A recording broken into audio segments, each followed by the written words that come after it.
Now offered at the Great Race Place. $3 late pick 3 featuring the last 3 races. $5 late double on the last 2 races. Both with a player-friendly 15% takeout. Every race day at Santa Anita Park.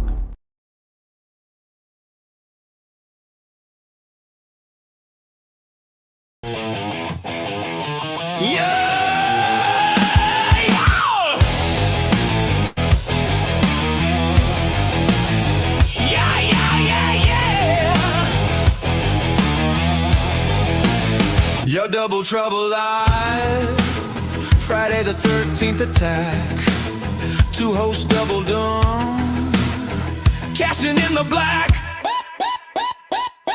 Black cat cross the stage, feline unlucky, hell no jackpot purr. Adopt that fur ball, slap a logo, sell curse cat merch blur.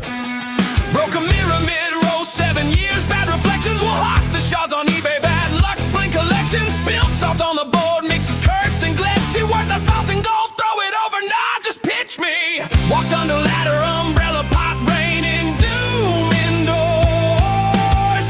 Producers hiding, but we're flooding fortune stores.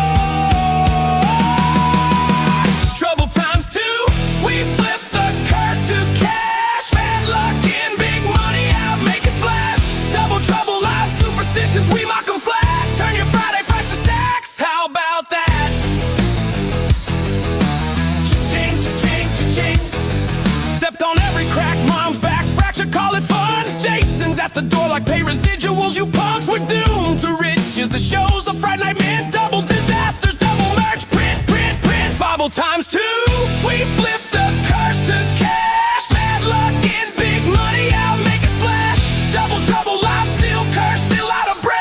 Happy Friday the 13th, turn bad luck to death. Of poverty. Big bucks, baby, survive and thrive, you fools.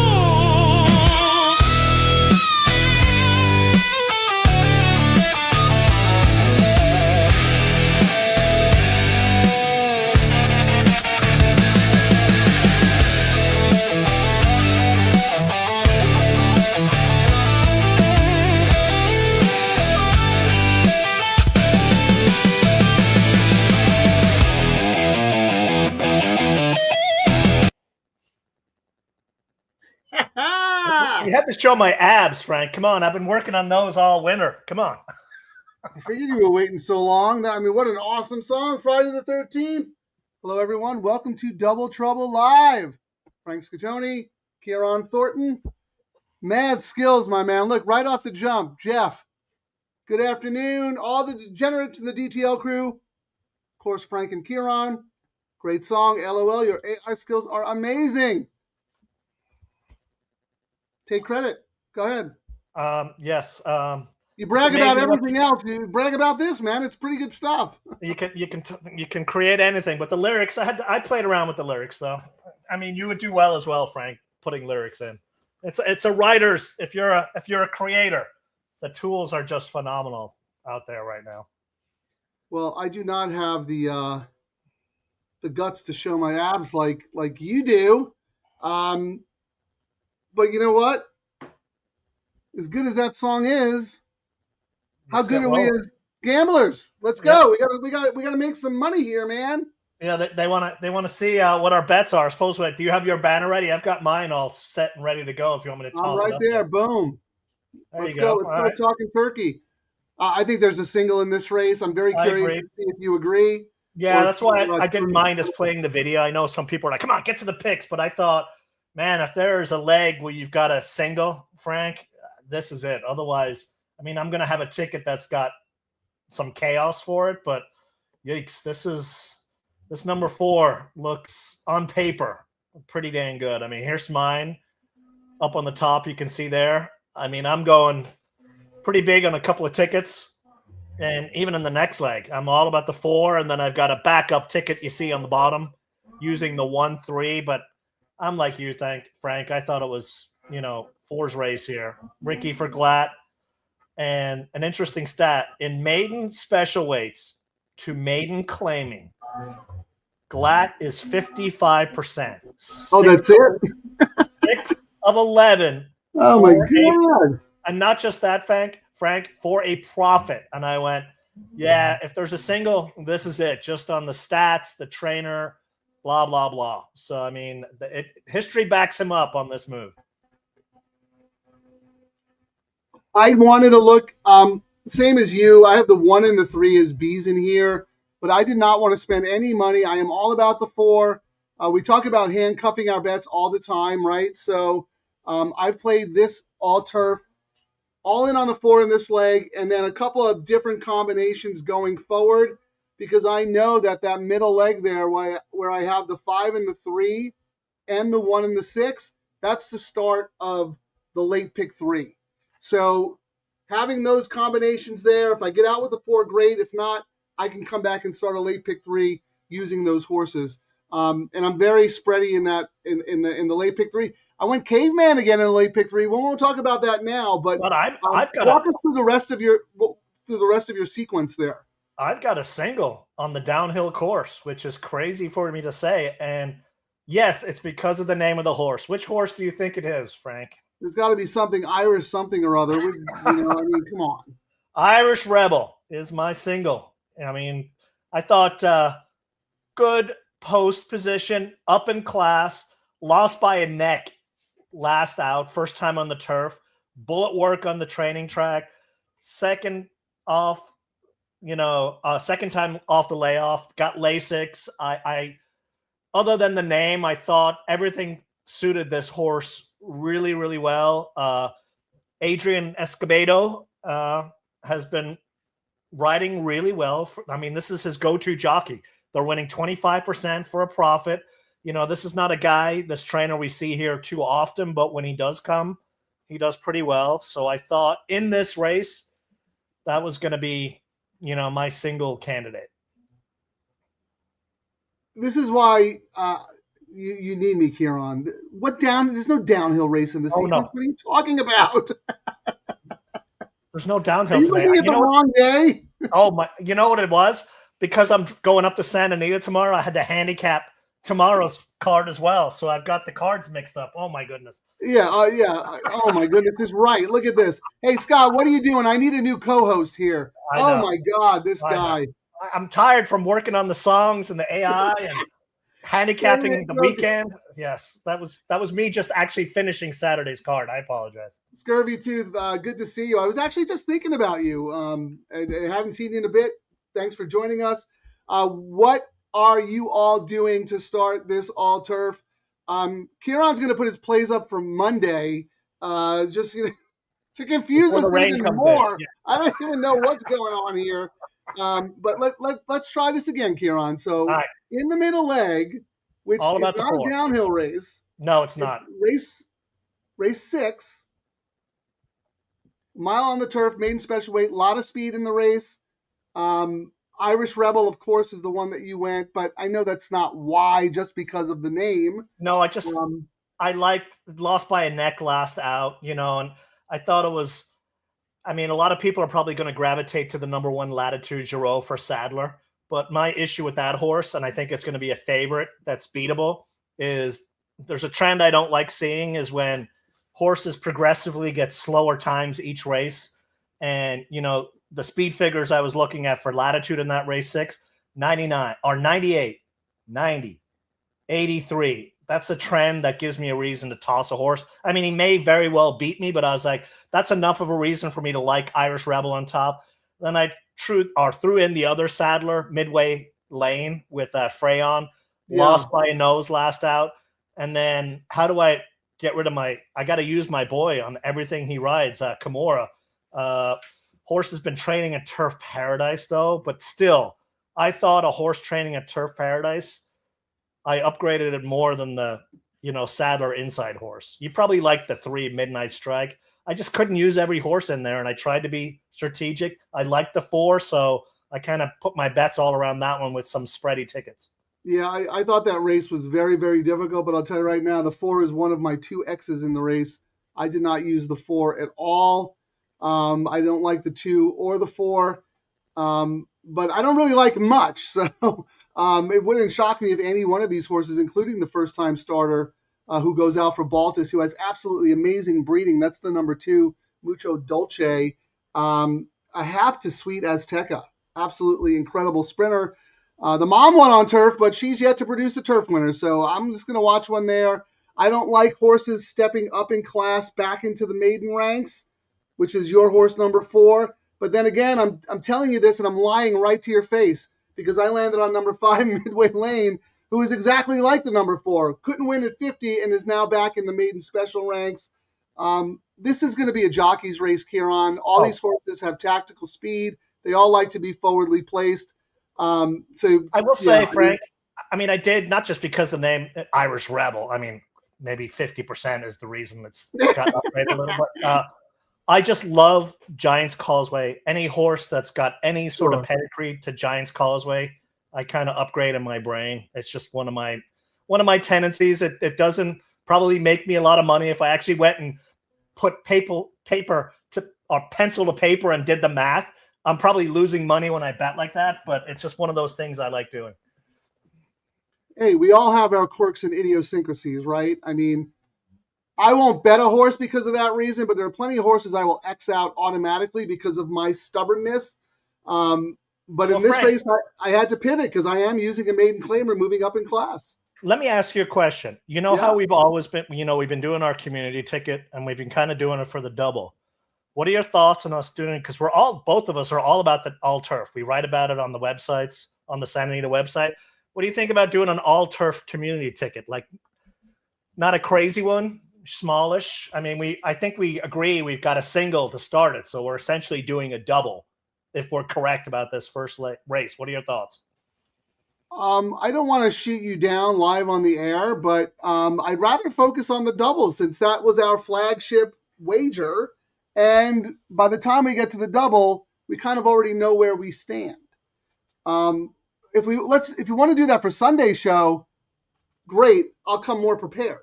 Right now, I'll be less prepared because I'll be handicapping. What would we do? We'd probably have the same tickets.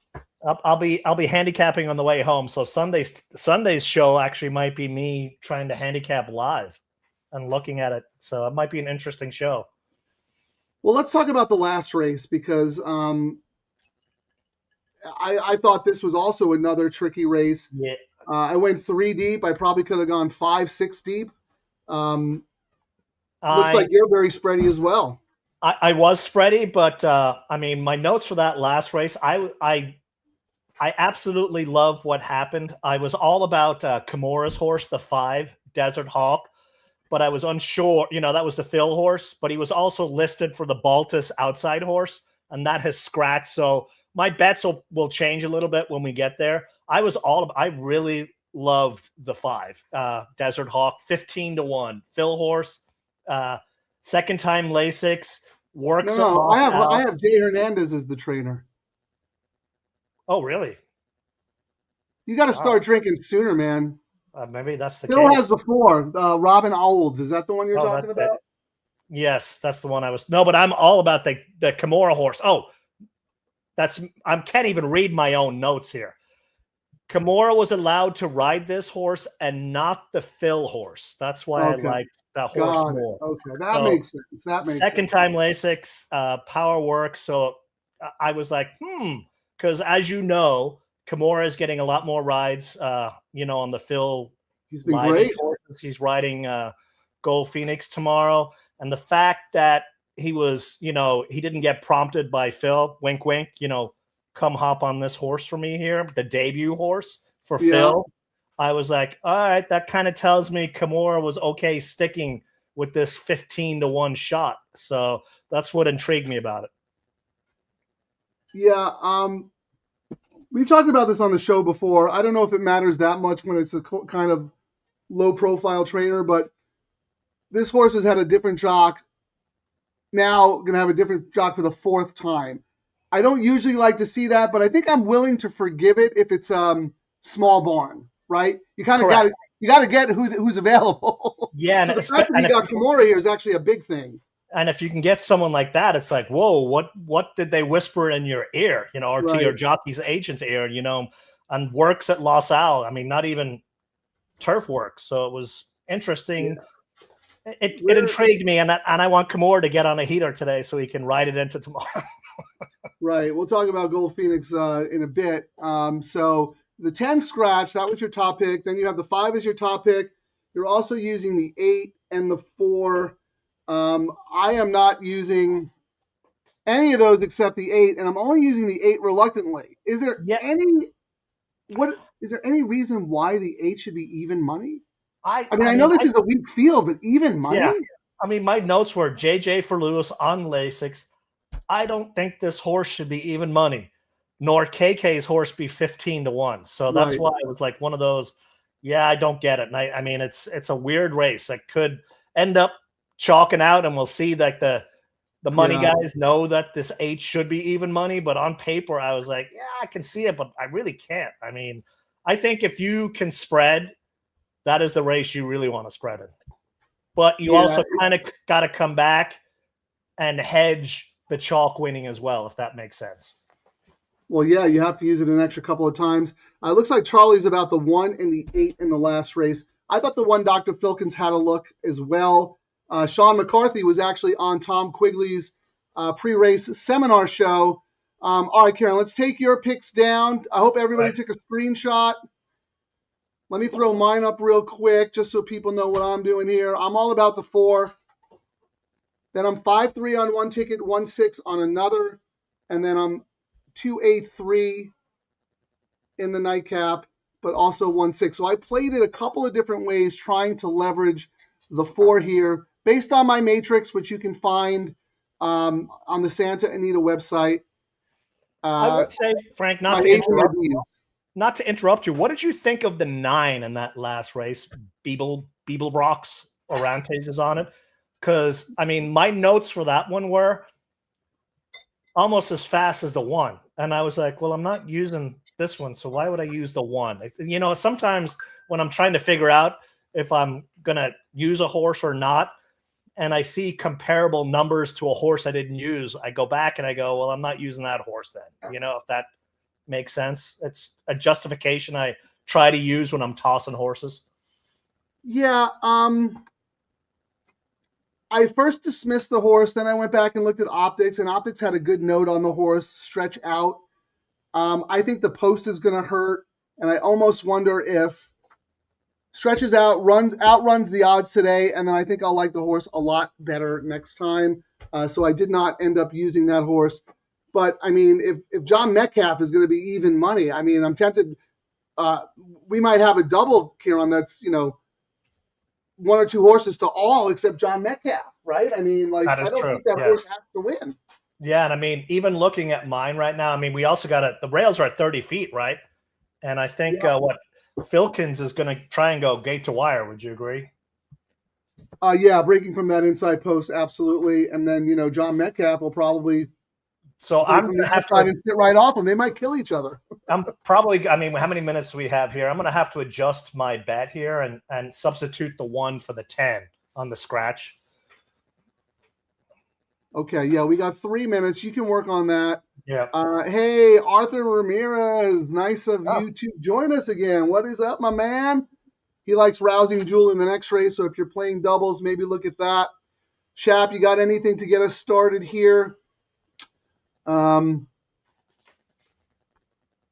Here's nice, our Spanish-speaking audience. Love having you guys show up. For some reason, I don't think our Twitter feed is I mean, it's not really showing. It's showing that Santa Anita is live. No, so what they made a little tweak on the profile. They made a little tweak on. It looks like on X, Frank, is on the profiles. They've got a live button you've got to click on now to find the shows. It looks like it just started. I don't know what's going on with that. Oh, all right. Well, they're always there trying to make things difficult for us. Logo, you'll see a live underneath there, and you kind of click it. I'll take a picture after I throw this bet in here, and you can see. No, I see what you mean, but I have that on mine as well. Yes, but I can still watch it in my feed. I did not see it on my feed. I had to click, so maybe I don't know. Maybe it's just. We'll have to figure it out. It's never easy for the DTL crew. All we're doing is trying to make people money.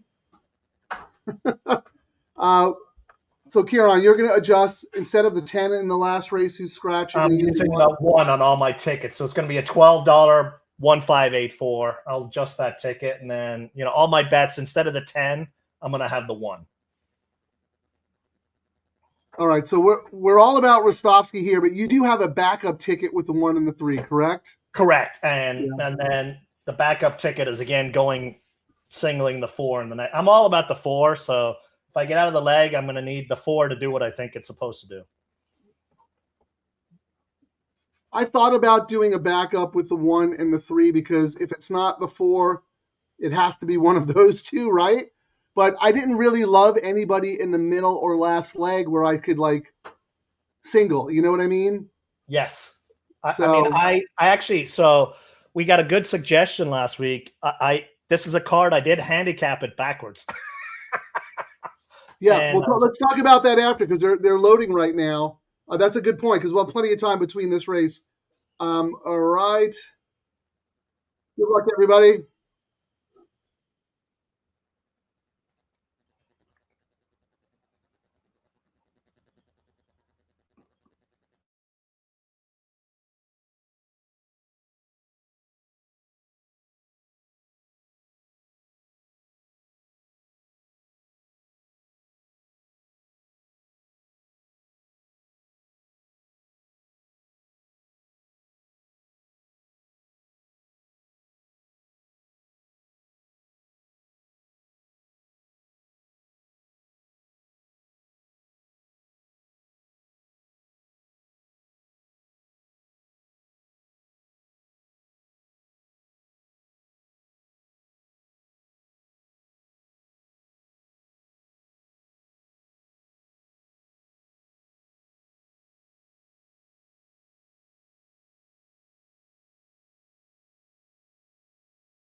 All right.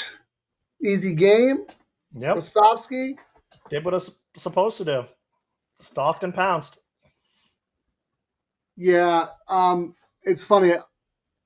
I was a little worried because there have been a couple of horses so far this meet where I kind of built my day around and I thought couldn't lose. And the first 5 of them, I was way off. They not only did they not win, but they were horrible. Yeah, but this one I got El Patente last time, and I got this horse this time. I mean, no glory because they were odds on, but at least at least my singles were right. Well, this one is because I hopped on with you, Frank. So that. Oh, you had that horse. You had the 4. But I had more backups. It was when you didn't have a backup was what crushed you. Yeah. Well, how much? I don't think you spent that much on the backup, did you? No, the backup was just spreading a little. I mean, it wasn't nothing crazy. I mean, I had all my action going into, 4 a few different times. I've got a $12 all turf with the 4 to my single. And then I've got a $3 4 to 5 6 in the next leg. And then spread in the last. So we'll go back and put up the tickets once it's official. Yeah, Jeff, thank you. Keep reminding us that, when they're close to the gate, because sometimes Ciaran and I chop it up and we lose track of time. Yeah, just like a 1-to-1 should win, even money, absolutely. Thank you, Pete, for joining That is us. actually how the horse. I mean, how many of those horses have we had go down in the last 2 weeks, Frank? I know. You know, that's blown the days up. It's No, gotten to the point where you're to like, shake I can't even just hammer them singly because it's going to blow up the whole ticket. Started to shake my confidence a little bit because I was so wrong about some of the horses. But my last two, when I did Chappie's show, the radio show, I gave out an all turf and I sold everyone single El Patente and then spread. So yeah, I got my 4 to 5 single home, which is great, but I whiffed in the next 2 legs. But here I am again. You have to be right about your even money singles. You have to be, because if you're wrong, forget it. It's you go down in flames. Yeah, it's horrible. So you have to be right. So we were right, which is nice. So what did it come? 4-3-1-5? 4-3-1-5. Yep. All right. That was race 4, right? Our Spanish-speaking friends want to know the result. So it's 4-3-1-5, correct? Is it official yet on mine? We are 4-3-1-5. Exacta 610, trifecta 980, the double 640. There you go. All we ask is you like and subscribe and tell all your Spanish-speaking friends. We have followers in Chile. We have followers in Venezuela. We have someone from Italy. We have someone from Indonesia. We are international. Just like and follow. That's all we ask. All right, Ciaran. Well, now we have a little bit. Go ahead. You got to throw up the little memorial thing you had. Yeah, I was going to say. Sad news and horse racing this year. Now that we have a little bit of time, because we don't have a bet to play into here, so we have a little bit of a break. We will use the information later going into the start of the late pick 3, but right now we have a little time to kill. I wanted to put this up. This one stung, Ciaran. This one really stung. I didn't know him personally. I only knew him around the track. Said hello. That was it. But I had admired this guy and his career from afar. And, of course, Zenyatta. Hold on, I can never get this right here. Zenyatta, my all-time favorite horse.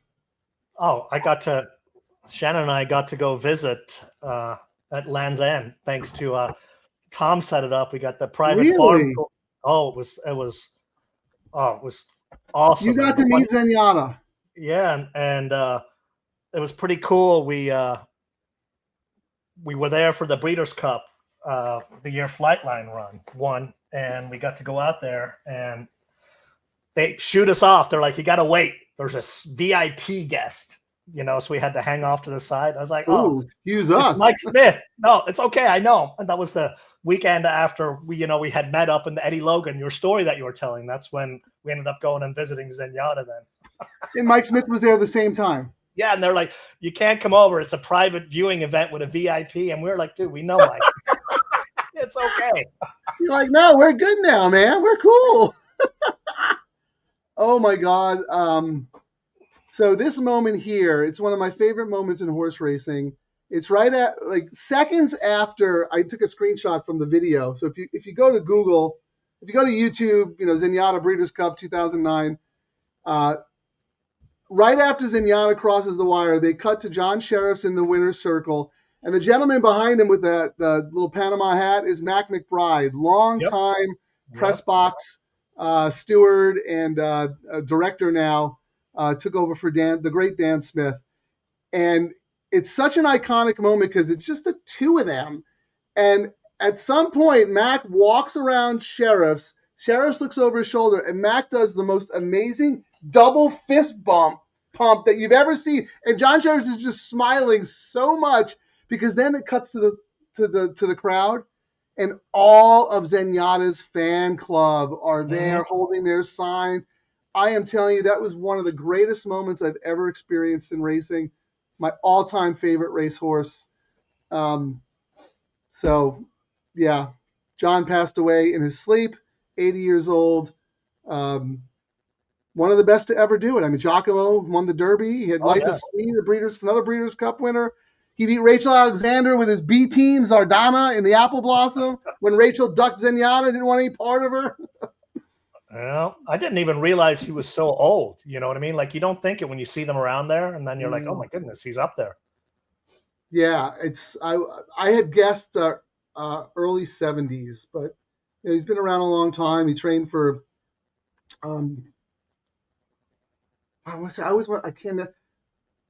not Jeff Moss. The guy from A&M Records who owns Zenyatta, named after the Police album, Zenyatta Mandata. Anyway, yes, Jeff, please. Thank you. I mean, it's been slow going, even getting to 500. I thought we'd be pushing 5,000. Looking at some of these other sites that get 12 views on their videos and they've got thousands of subscribers. So we need bots, man. No bots for us. We do it the right way. I'll tell you, the DTL crew comes out in views and in handle. I think a lot of them want to be under the radar. They don't want to leave a YouTube footprint. They don't want to be tracked down. Oh my goodness. All right, so let's look at. Go ahead. I was going to look and see who I picked in this race to see who I thought it was I ended up going 4 deep. I went 10, 11, 7, 2, Frank, and I thought 10 was a strong single candidate, and the 7 is actually the one that has taken the money. And on the will pays, it's actually pretty split. The 2, Cheeky Gal, 24.60, and then 11 is 25.20, 7 is 26.20. You know, it's kind of everyone's all around that, but we probably should just look at the pick 3. That usually gives us the pick 3. The 11 is the favorite in the pick 3, Frank, at 16.50.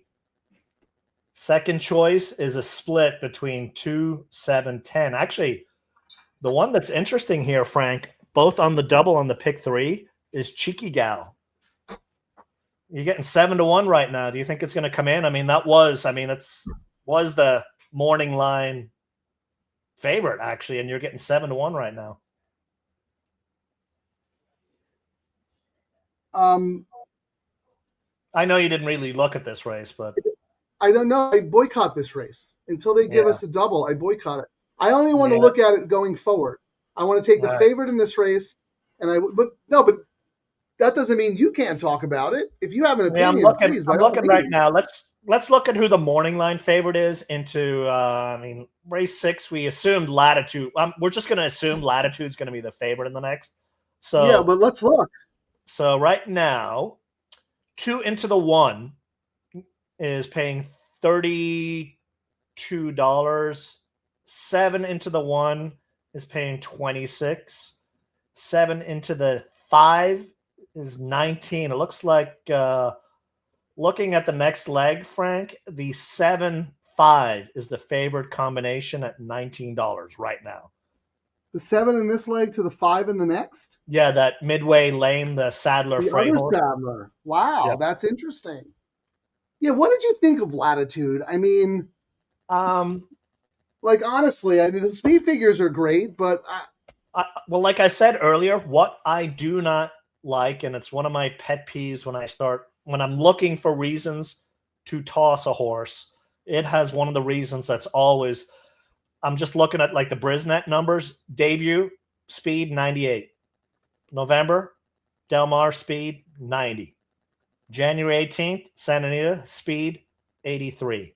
I do not like a horse getting progressively slower. New jockey change, blah, blah, blah. But one of my things is maybe you'll see the second race dip. I don't want to see the third race even worse. Like the horse is going backwards. I don't like seeing that. And now they're trying turf. The 3 races were dirt. And now they're trying turf. And this horse is 3-2. This is a horse that I'm always going to try and take on. And more times than not, I'll make money taking it on. And there, of course, are occasions where you just get blown out of the water by not using it. But there's enough reasons for me not to like this horse. And it's already flopped as the favorite in 3 races. So I am absolutely with you, Ciaran. I think this is an experiment. The horse could win on class alone and could be fast enough because He caught a very, very weak group. Yes. He's very lucky with the rails out, drew the rail, has dirt speed. But first of all, I don't believe that debut race. I mean, that figure has to be inflated because the 2 races after that were, a lot slower. So I don't believe it. But that being said, again, you came up with Irish Rebel, who couldn't win for 50 and is moving up in class. I came up with the other saddler, Midway Lane, couldn't win for 50 and is up in class. Then Baltus is a first-time starter. So the field is weak enough where Latitude could win, but Yeah, I'm not interested. I have the horse on a backup, but I'm not on my A ticket. Yeah, it's one of those horses you can find lots of reasons to use.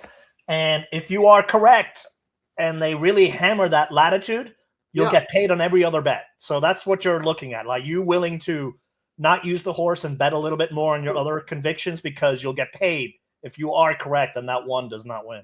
So here we go, Ciaran, because this goes back to your theory of handcuffing the bets together. Why don't we put up our turf pick 3s again? Let's see who we have in race 6, and then let's look at our late pick 3s. Let's get a jump start on that. All right. But if you want to talk about this dirt race, or if you have anything to say, please feel free. I didn't handicap it. I only want to use the info in this race going forward. But if you have something, just speak up. I really just handicapped it as part of the low takeout, the early pick 5. And I went 4 deep. I went 10, 11, 7, 2. And my notes were 10, a strong single candidate. So that was how I viewed the race. I mean, I went spready, but I thought it was, if I had to pick a single, the 10. Let me see let me look at the board. The 10 is 4-1.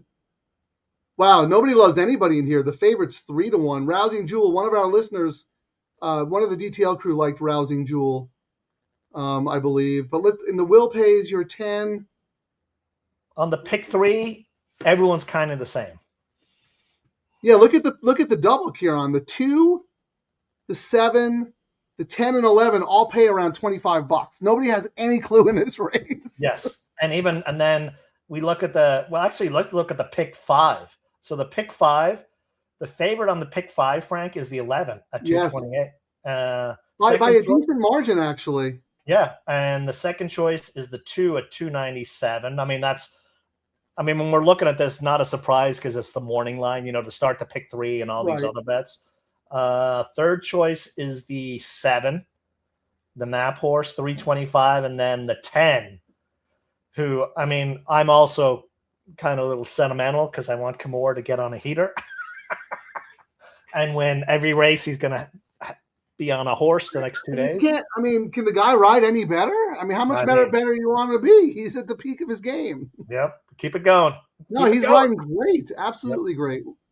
So you know what? While we have a little bit of time, Ciaran, we got 14 minutes. Let's wait till 10 minutes and we'll talk about our pick 3. All right. So take your thing down because let's talk about something serious. Let's talk about Gold Phoenix tomorrow. X, good. No, X. The only one who needs to X that horse is Quigley, and he was actually texting me, and he was like, I'll be sure, and it's a running joke with us, that Tom is not allowed to like our horse in the paddock because it's been doomed for the last 3 or 4 years. But when I texted them back, I was like, you'll be okay tomorrow. And my words were, in the words of Frank, he's racing against a bunch of tomato cans. Well, no, hold on. I used the phrase tomato cans, but I didn't say that about that field. No, I did. I said it about that. Good horses in there. The same old, same old. That's how I'm gonna view it. You got to worry about the Jonathan Thomas horses. I will say on my notes, if that horse hadn't raced at Sam Houston, I think it might have been the danger. And I know on one of the previous shows I said that if Pratt was on Truly Quality and not Gold Phoenix in the Del Mar handicap, we may not have made the record. So that was my view of that. Really? You were saying that? That's shocking to me because I thought Pratt won that's high praise, actually. Say that again. If Pratt had been on Truly Quality, he might have been the difference in that race. Truly Quality came up really, really late, and it was tight at the wire. I mean, I'm not saying he would have, but No, but Ciaran, for would you have to been a say chance. that's like very high praise. That you know what I mean, that just a little bit more, or moved a little earlier. And then, I mean, the reason I also view Truly Quality as the danger tomorrow, I believe Mike Smith is riding that horse tomorrow. Correct. Yes. And as we've known in the I think in the was it the Del Mar Handicap or at Eddie Reed Stakes, Mike Smith was on a horse, and afterwards he got interviewed and he was like, yeah, I did my best to box that horse in, so he couldn't do anything. So jockey race. I mean, old school. And they're both late closers. And I mean, Gold Phoenix, we drew the 9 post of the 10 scratch. So we're 9 of 9. It's 1.25 miles. Probably going to use a little speed, or may end up actually being dead last and then just going into the rail and hugging it around. But if Mike Smith is sitting in front on Truly Quality, I could see him doing his best to maneuver the other horses to stop Gold Phoenix from getting a hole. That's the danger tomorrow. That's the thing I wanted to ask you about. First of all, we're talking about race 7 on Saturday at Santa Anita, the Grade 3 San Marcos. Ciaran's Gold Phoenix, 8-year-old warrior making his seasonal debut. The earliest he's ever come back from the Breeders' Cup, right? Yeah, and there's no pace in the race tomorrow. Yes. And I've told someone, they go, well, your horse loses a lot of races. I'm like, go back and look at the speed fitter. Every race we lose is when there's no pace.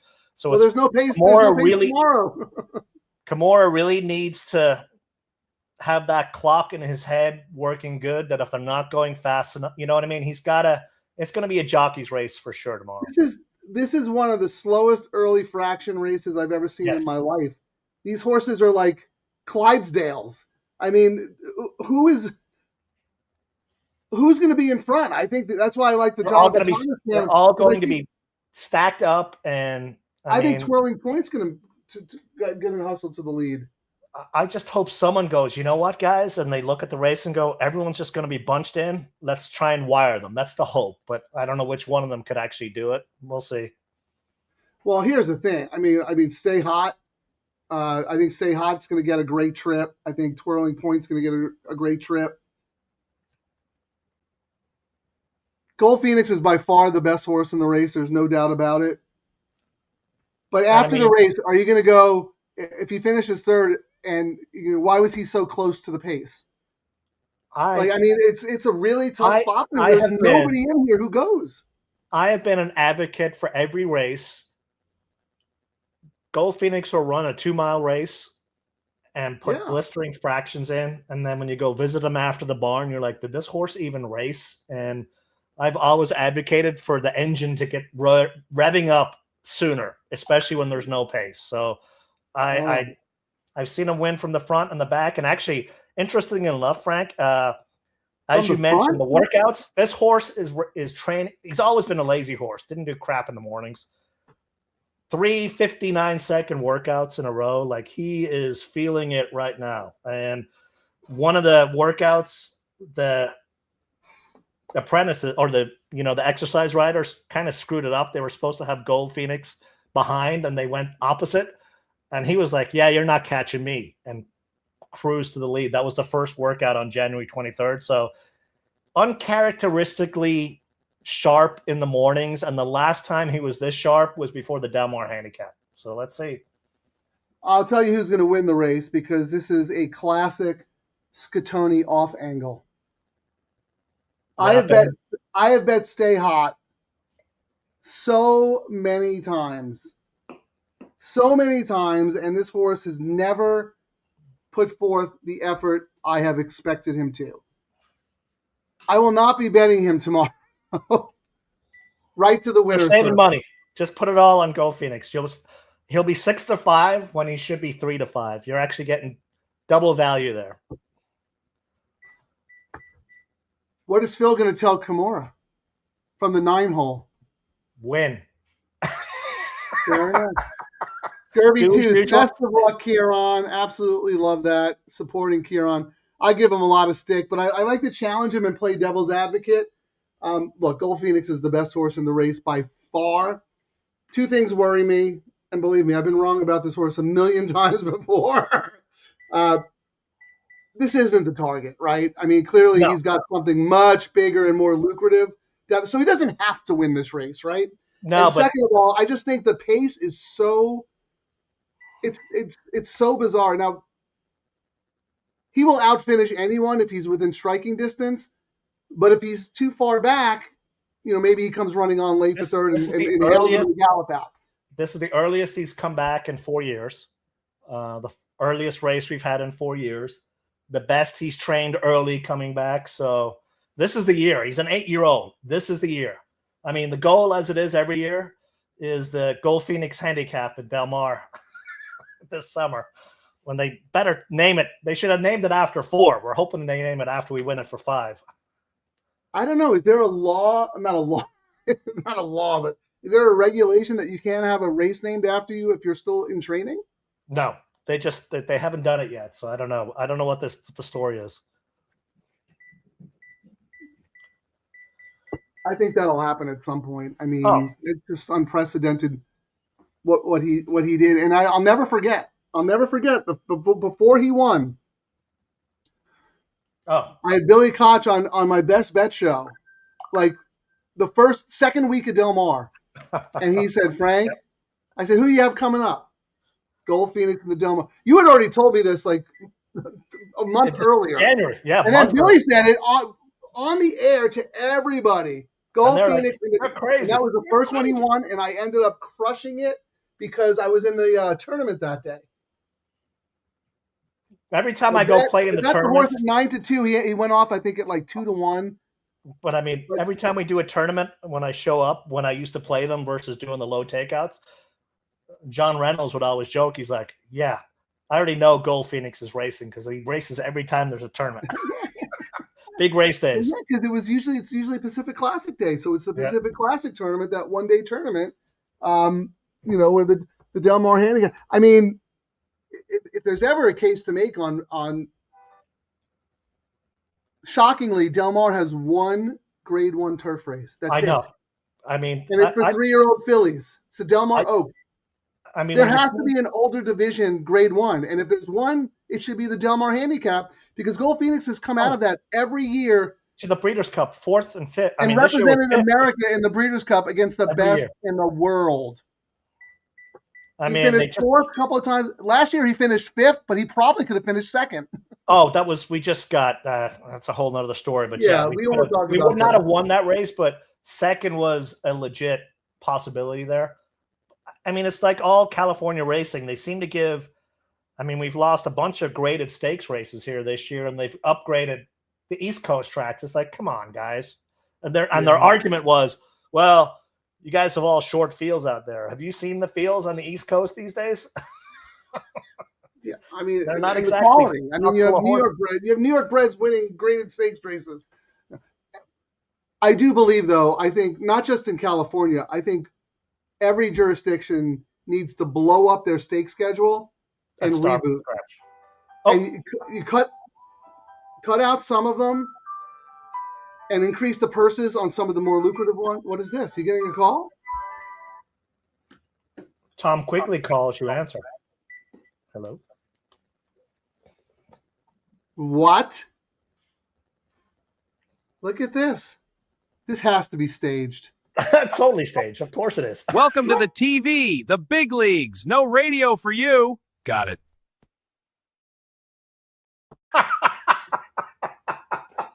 Oh my God, you had me for a second. I was like, yes. No way Quigley's calling you now. No way. He texts all the time. No, I'll be on Tom's show tomorrow. So, will you? Yeah, that's why I was kind of joking around with your phone call from he who shall not be named on his radio show. I was like, yes. So I made this Welcome to the Why hasn't Chappie called? Sorry, guys. Welcome to the TV, the big leagues. No radio for you. Got it. You saw the little no Frank sign up in the corner, right? No, play it again. Let me blow up my screen. All right. Hold on, play it again. Welcome to the TV, the big leagues. No radio for you. Got it. No Frank, no radio. Is that true? Are you doing the show? Yeah, I'll be on there tomorrow at 11:20. So I mean, they I got thought you gold said if Phoenix out anybody there. calls, you're not going to do the show. What's that? I thought you said no. That's it. I'm not doing anybody's show anymore. If anybody calls, I'm not doing anybody's show. Only the OG. Only Tom. That's the only one I'm doing. That's All it. right, I'll allow that because that is true. You get Well, called up to the majors. the last time somebody had you on a show, he just lost his job. So if I were Tom, I'd keep you as far away as possible because you're the kiss of death. That's because And I gave out better long I got shots. the popcorn to prove it. I gave out better long shots. Ciaran appeared on a TV show courtesy of a certain host, and the poor host is no longer in racing as of today. So I got to warn Quigley to. And there you go. He just mentioned it right there. Yep. Yeah. Yeah, we heard about it. Todd, great service in the industry from the jump, from Canterbury to the OG at TVG. People have opinions about TV personalities, like them, hate them, whatever. I am telling you right now, not easy. That is not an easy job. And anyone out there who says, "Oh man, I could do that," no, you can't. Good luck. You try it. And for Todd to do it for as long as he did, kudos to him. I don't know the story. I don't know if there is a story. He, service to the industry, and we wish him nothing but the best.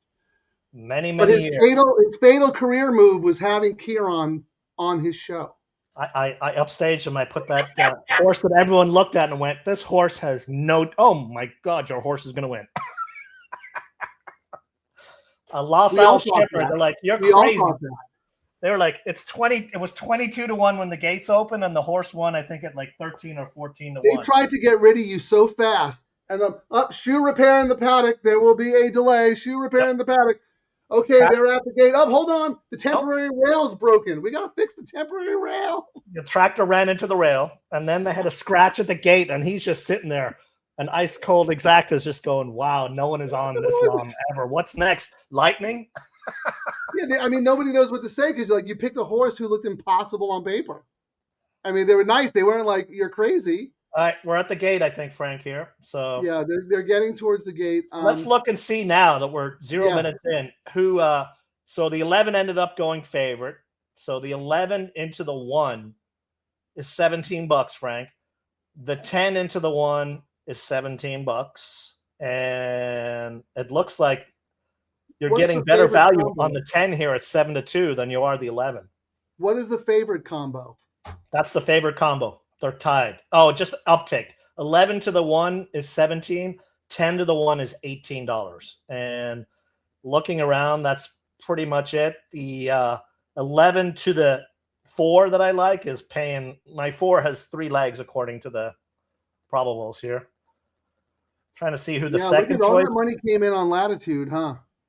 But there's, it's. Yeah, the 11's going to go off as favorite, but 10 is a tight second. And looking at in the next leg, it's between Latitude. 1 who we've tossed, but the other ones are the 5 and the 6. Yeah, but Latitude is a big favorite. Big, yes. So, all right, they're at the gate. They're loading. Good luck, everybody. No action in this race, but we start to get real serious in the next.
All right, bingo card. Frank forgot to unmute. No, I was talking to the executive producer. She said, "Be nice to Ciaran. He finally got some sympathy PR." Yes. Did he get the call from FanDuel? That's the first thing I said. I think he knew I was going to be wearing my Go Phoenix suit. That's what it was. He's like, we'll actually have someone dressed in a suit on the show. Yeah, that might be a first, actually. So are you going to start talking about the wrong races on his show like you do on our show? Probably, yes. No, Yeah, the downhill. I'm going, what if he talk? So that explains. I was deep in research for tomorrow and writing my script and getting everything. So I still had Saturday's races all stuck in my head. Just don't embarrass us, okay? Don't embarrass the DTL crew, man. That's all we ask. I've done it a bunch of times. Piece of cake. Piece of cake. Piece of cake. We've told this story before, but I'll tell it again because it's one of my favorite stories in the world. Ciaran did Quigley's show like for the first time, and he had a name on the tournament circuit and at Del Mar, and he helped me out with the newcomer seminar, and then that led to a gig handicapping for the LA Times newsletter, and then he was in the newspaper, the San Diego Union Tribune. Like, I mean, he was blowing up. So Tom had him on the show, and I don't know if this is true enough. The way Ciaran tells it, he says he had 8 of 9 winners on top. He almost swept the card. It was like the greatest handicapping performance ever, right? And a second place. I mean, it was a chalky kind of card. And my second place was a prize horse, and the very first leg was a long shot. And when I see Frank, I still go. You could tell the cadence in his voice where he thought my horse had no chance. Don't ruin my story. Don't ruin my story. Okay. So he had a greatest day in the history of simulcasting, and he's in the Eddie Logan after, and Frank Miramati comes in to shake hands and kiss babies, and he's the absolute best after the races. He tells the greatest stories, and he's so nice to everybody. He goes up to Ciaran and he goes, "Wow, great job on the show, man. That was a really good job." And Ciaran's like, "Thank you so much." He goes, "I didn't realize you were such a good handicapper. I always thought you were a clown." And I said, "Ciaran, you missed your chance. You should have told Frank, well, they're not mutually exclusive. You could be a good handicapper and a clown at the same time." Yep. But people don't realize whenever Tom gets off the show, people text him, what their thoughts are in the show. That's right. They absolutely do. And he was like, the second the show ended, he was like, the first message was from Frank that day. He was like, wow. Yeah. And Miramati's one of them. He's right up there with Tom. Like, gets good feedback. Mm-hmm. But Tom is one of the most respected people in the industry. He not just, I mean, you see how much of a presence he has on X, but I'm talking about like the industry in general. People who don't even know what X is. His phone blows up after every guest he has, especially if it's a new one, and they will give Tom their honest opinion. Wow, great guy. Where's he been? Or, you know what, I thought he could have done better. Whatever it is. So it's nice to get that kind of feedback because if they just listen to you on this show, they're going to go, dude's talking about the wrong race. Like, oh, my God. Like, thank God we don't have to pay for this. Now you know why I was. I just literally finished handicapping tomorrow. I was like, I got all the races mixed up. Because I think tomorrow – the first sequence is an all turf on down the hill for the all turf tomorrow. Frank is race 5 down the hill. That's what I was thinking. Okay, I get it.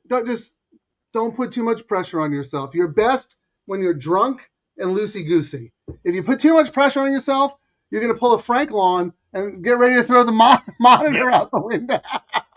So Frank, the early money Ciaran is way better than Frank Lawn Ciaran. When the early money came in on this race, Frank, it was the other saddler that got it. The 9 to 5. I mean, we're not talking. We've seen bigger money come in on horses.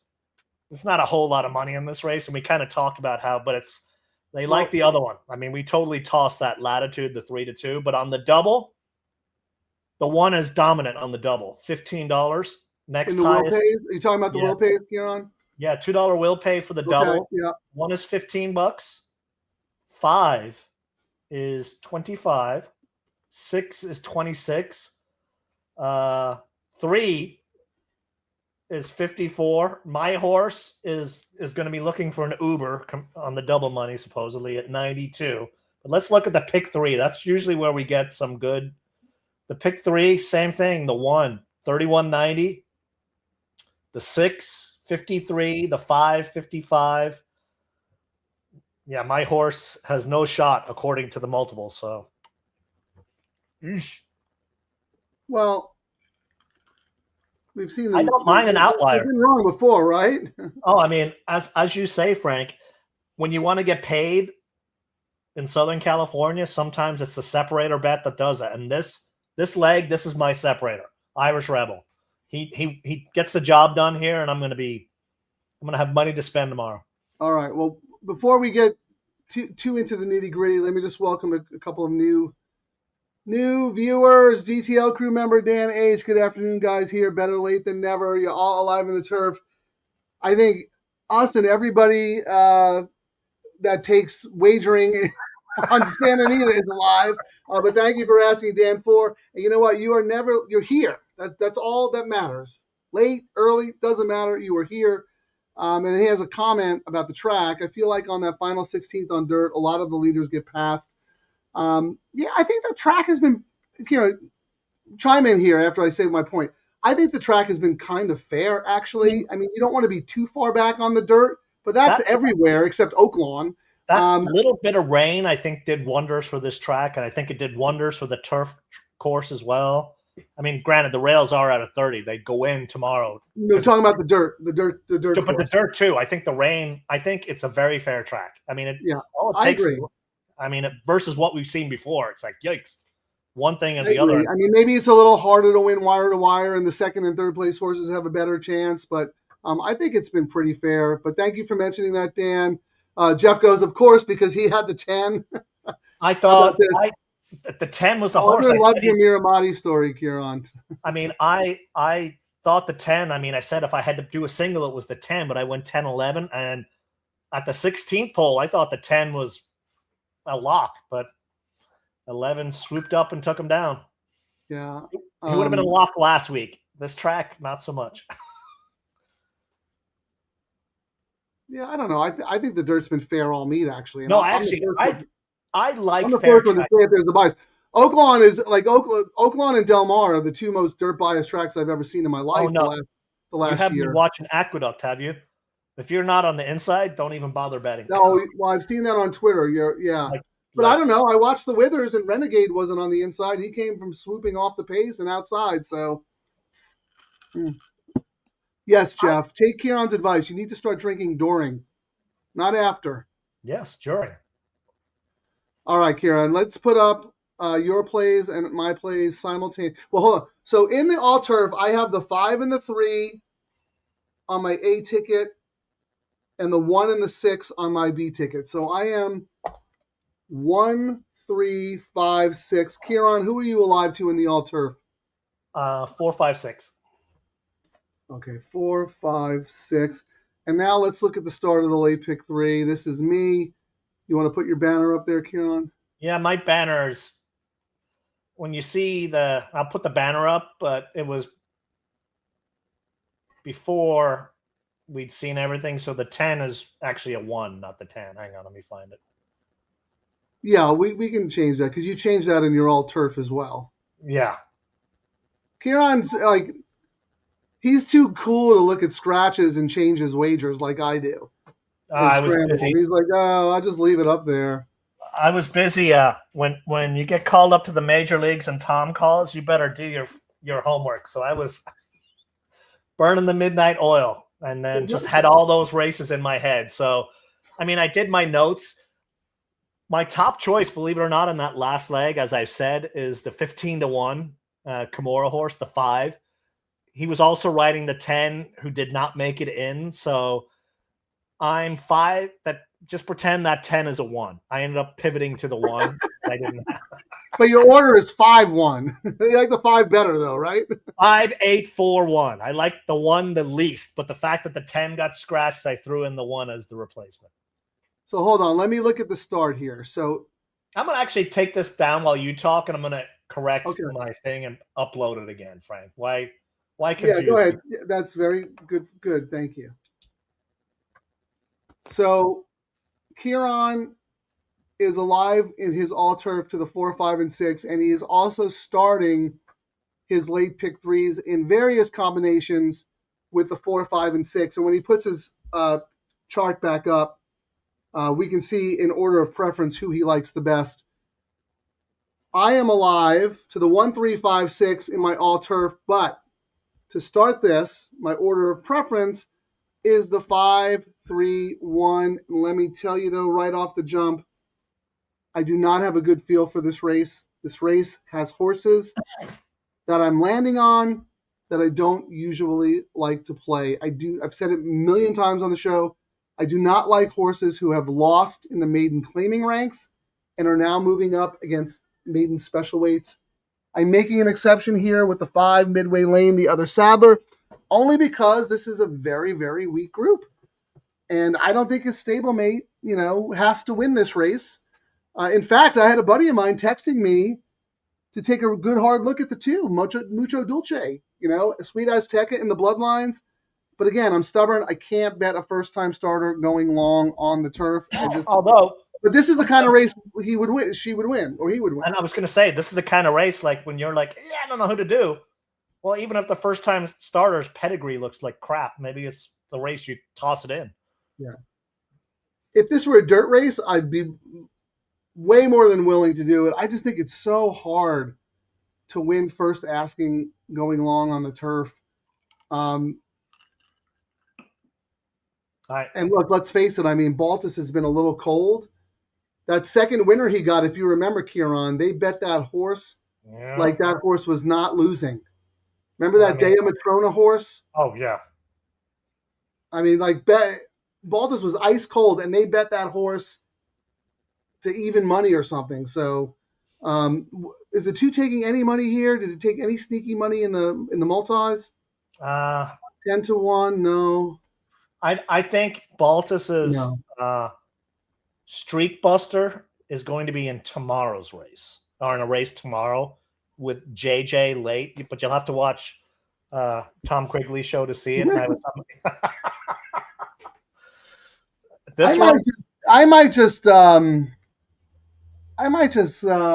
I might get a big gun and just do a live show while you're doing the seminar. Oh, there you go. And blow you out of the water. Because we look at our live streams, we blow every other show out of the water except Quigley. But the thing is, the new thing they did with X on the live shows, Frank, is not showing the numbers. People have to actually click on the live button. I guess they started that this week, is what it looks like. I don't know. We'll have to figure it out. I don't like it, though. I like when it shows up. No, the numbers are down because you actually have to, when you go to Twitter, you got to click. They show the profile of the person, like Santa Anita, for example. Right. It's in the Twitter page, and it's got the red live button. You got to click on it. It's something new. They didn't tell anyone they're doing. People are probably going, "Where's the show? Where is it?" Well, I think people know by now where to find us, but it is a little frustrating because I think a lot of people who were just randomly scrolling through the Santa Anita timeline, correct, they're like, "Oh, what's this?" And they click on it, and they're like, "Oh." But you know what, Ciaran? It's still crushing every. I don't want to say anything. Our numbers are still good. We'll leave it at that. Okay. Did you fix your grid there with the 1? Yep, that's the new one now. So 1's replaced there. Now I got to go back and correct my bets that I had earlier. So where? Now you don't have my 4 at all. Why don't you leave the 10 and get the post-time favorite? That's the wise guy move, right? Yeah, but you don't like the post-time favorite. No. So, and we have 1 horse in common in the last leg. So, which means we're going to pivot for the double. Yeah, that's why. I didn't mean to shoot you down on your idea of doing a community pick 3, but I felt like the double was way more interesting because I know the community pick 3 was going to single the 4 in the all turf. You know what I mean? So, but we'll think about that for next time. It's a good idea. No, we're trying to jump that pool, and at least We'll do it for so next more time, people for might have sure. played it today just because they saw, oh, that's a legit single in there. Let me hop on that one. Oh, that's a good point. My brain doesn't work like yours. You're more of a spontaneous in the moment person. I need to plan. I'm an Aquarius. I am very in the moment, but I excel in the moment because I've already planned to be in the moment. So we'll do it next time. How about that? Hey, what are you guys thinking out there? How are we starting? So real quick, Froggy Mushroom, what's up, guys? Thank you for joining us. From Little Rock, Arkansas, I believe. And then how about my man Tippy? Hope Ciaran is wrong on the Irish Rebel. Only horse I don't have. Tippy is the master of the coast to coast. This guy has hit that bet numerous times. Please tell us who you are alive to so we can root for you. And next time, get on the show earlier so we can see, so we know who you're playing, so we could play pick threes and doubles. I mean, I think we might start doing some pick threes as well on our community ticket. Why not? You know what I mean? Add some more of them in. I think it's a very good idea, Ciaran. I will prepare for that on the next show. I mean, we might have to come on a little bit earlier just because we're going to have a little bit more yapping to do. That's fine. That is fine. We could save all the chit chat for that dirt race until they give us a $5. I mean, what do you call it? The dirt double? I think they're missing out on it. And I still think, I mean, we've not seen the money yet. And it took a while for the pick three and the double pool money to start combining. And I mean, the pick three has just blown up. I think when people start approaching the all turf in conjunction with the late pick three and the late double, especially on, it doesn't really work for 8 race cards, but when you've got 9 races and above, it absolutely plays really well. And you know what? Don't be afraid to mention that on the show because Tom's going to ask you. I actually went with the double and the pick three or whatever. When I sent him, all the good things. When I sent him my picks, when I sent him my picks, I was like, "Hey, you know, Frank and myself have been really pushing the all turf. Here's my all turf picks. I'm not sure if you'll actually throw it up." So we shall see. Probably talk. Yeah, I'm sure he'll talk about it. I mean, I'll talk about it, but I gave him the pick, so if he wants, no, I'm saying Tom will probably want to talk about it because I mean, it's. I think it's a great bet, and actually, you know what we need to talk to as well with Santa Anita, our early promo that they do. They need to add in the all turf. They need to redo that video and add in the all turf as well. Yeah, and they need to get rid of the Tory because he's retired and he doesn't ride in Tanzania. They need to do their 3 low takeout bets, the all turf. And the all turf is one of the things they want to push. So, and they need to say, for expert analysis, DoubleTroubleLive.com. All right, so let's look at your revisions here. Starting off with the 4 and the 5-6. I'm starting off with the 5 and the 3-1. So let me look real quick. I know your 4 is that Irish horse, right? Yep. And then. Okay, so I have the 5-3-1 in my starting my pick 3, but I do have your 6 in my all turf. Okay. I cut the 6 because it was my 4th choice, and my caveman would have gotten too expensive. I think that horse absolutely has a chance. Kimura's got to get the horse to rate. Well, let's look at the here. Let's look at the double. So in the next race, race 7, we're assuming the 8 is going to be the favorite, Artisma, the Baltus horse on the outside. Would you say? Although I think we both landed on the same horse as our top choice, the 6 Tequila and Therapy, the O'Neill horse. Did. I'm 6'5" there, yes. And I went 6'5", 8. So I mean, I was the same. I thought the 6. So let's see what. So the 5 in this on the double, the 5 into the whole. The favorite in the next leg, Frank, is 5 into the 8 at $14. 5 into the 5 is 24. Okay. Or 20. Actually, now it just dropped 21. Yeah, Optics has Artisma at 8-5 and Lovin' on the Run at 5-2. Second choice. The 6 is 8-1, holding steady at that line. I think we both feel the same about Artisma. She could absolutely win because she has races good enough to win, but Correct. she never wins. Yes. So why would you take her at a short price? You know. I mean, it was like blinkers on, drops in class from a grade 1, but Baltus is cold. But there was an interesting stat from Brad Free. This particular race, Frank, outside post has won 8 of 27 on turf. So it's not a bad spot to be, and especially with less horses in. So yeah, no, I mean that horse can absolutely win, and it's super obvious. But let's talk about the one that we both agree on, Tequila. So my notes for what I wrote, Harris stays for O'Neill, drops in class, adds Lasix, protected and not risked. And the 5, which I put in second place, won 2 in a row under Hara, who obviously leaves for the O'Neill horse. Risk for a claim, back on dirt, was claimed last out and jumped up.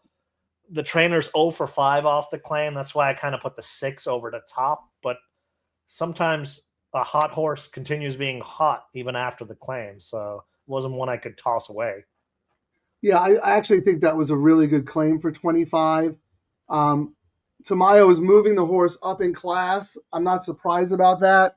Maybe she isn't worth that, but I think 25 is good value for her. So if it doesn't work out here, he's going to have plenty of options in starter allowance races and whatnot. So I thought that was a really good claim. And he's probably thinking too, a lot of people are going to think, this horse is not worth 50, and he sneaks one by the goal. Right, correct. I don't think anybody will take this horse. It's a 6-year-old mare. O'Neill dropped her for 25. I don't think anybody would take this horse actually for Which 50. is why I couldn't toss the horse, because I was like, this is really sneaky kind of placement of the horse, and you got to look at that sometimes too. I'm looking at my notes. There were 2 claims in for the horse last time, but I don't think anybody will take this horse for 50, because they know if O'Neill's dropping for 25, there's a reason, right? But Tamayo's a good trainer. He's very shrewd. Maldonado has won with that horse before. I think the horse trips out. I think the 5 and the 6 get the absolute perfect trip. I think the 8 gets a very good trip as well. But I mean, the 8's had chances. I mean, look at all those chances. Second. I mean, could win today, but you know what? 6-5, 7-5. They I pull like the others blinkers. better. They pull the blinkers off, and that's actually a stat where Baltus is 21% for almost a profit. And like we say, when you see some of these trainers and jockeys go 0 or 5% for, it does not last. There's a reason they're on this circuit. It's not because they go 0 for that for so long. They eventually end up winning. This horse has run with blinkers off before. I mean, still can never get the job done. So anyway, I'm not saying the horse is a major contender, but we both thought it was a race to take a shot in, right? I mean, absolutely. Yes. Do you understand this? Dan Gonzalez, Frank, is planning my buddy Danny G. I'm sorry, I don't know what that means. Oh, to call you out. Oh, Dan, I know. I was starting the show. I couldn't. I promise I will call you back. I promise. Here, Ciaran, which one of you is applying for the Shrupp job? It's one of my dream jobs, but they don't want us actual handicappers on that show. He is a host. You would have to talk nonstop. Well, that's why I say I give him so much credit for doing what he did for as long as he did. I mean, there was not a millisecond of dead air when he was on. I don't think it's a sign of a very good broadcaster. I don't think people realize how much work goes into these shows. Like, we got to prep, and then in the back of our mind, we got to make sure, A, we don't curse, B, we don't tell the same story 15 times in a row, and, you can't have dead air. It's not an easy thing to do. We did one long show, and Ciaran was ready to quit. Yep. In the middle of the show. He was like, I'm done. I did. Yeah, no mas. No mas. I got nothing left. Now, granted, we were stuck with Turfway Park. So yeah, it was really bad. It'd be one thing if we were winning. No, we were just firing away and losing. I was like, I'm done with it. No more of this nonsense. We got 1 minute to post. What do we got here? It looks like they're doing something with somebody's saddle here. Is there going to be a scratch? 1 minute to post. They're futzing with someone's saddle. I'm looking right now. The 3. Johan Lopez and all you other Spanish listeners, I posted the results in the chat. Please go look in the chat. I can't post it 30 times, and you better like and subscribe. Por favor. We're at still at 494, Frank. No one loves us. Well, I'm a little annoyed about I have more watchers on my feed than Santa Anita, and that's not how it usually is. Yeah, that's their tweak is very bizarre. Well, anyway, 91 on mine, 81 on Santa, 6 on yours, and then the other show we're up against has 2. So I guess we're doing pretty good regardless. And the other show is using 4 bots, so actually -2, Frank. All right, let's go back. All right, they're loading. All right, Dan, I promise I will call you back after the show. Thank you, brother. All right, good luck, everybody.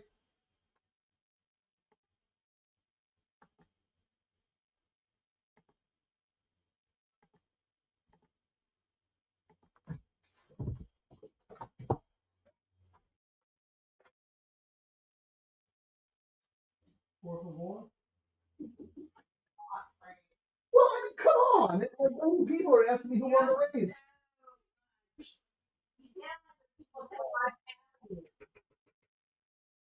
What did I say? People say I don't aliens. People from these speakers. What do I say?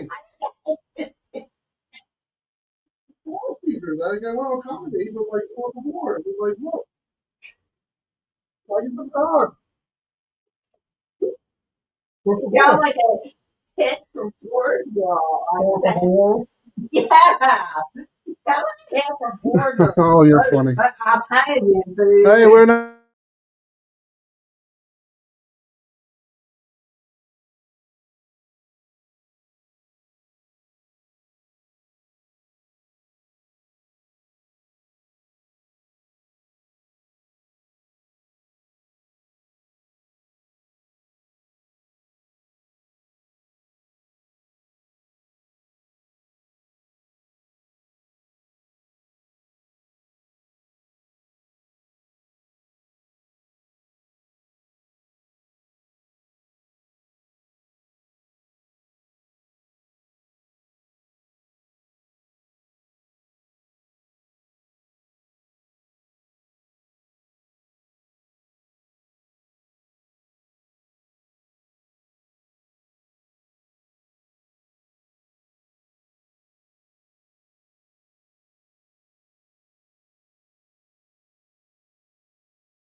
Speak for yourself. I had it.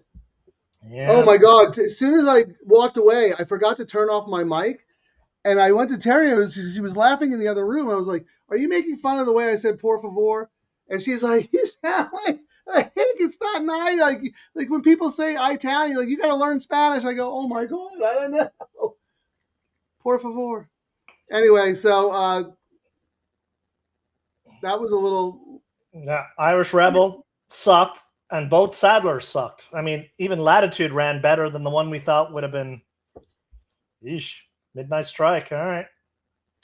Midnight Strike has run evenly in all of his starts, but at least he knows how to relax and run along with the pack, and that will come in handy in a race that should have a very fast early pace. He could win by default, grade A. Someone is alive in everything. I'm down in flames on everything. But How I about can that? recover with the Good for you, double. Tippy. I have the double to fix it. I always mute, and right before the race, I go to talk to Terry to make sure everything's going well, and I forgot to mute there, and she's laughing about the way I said por favor.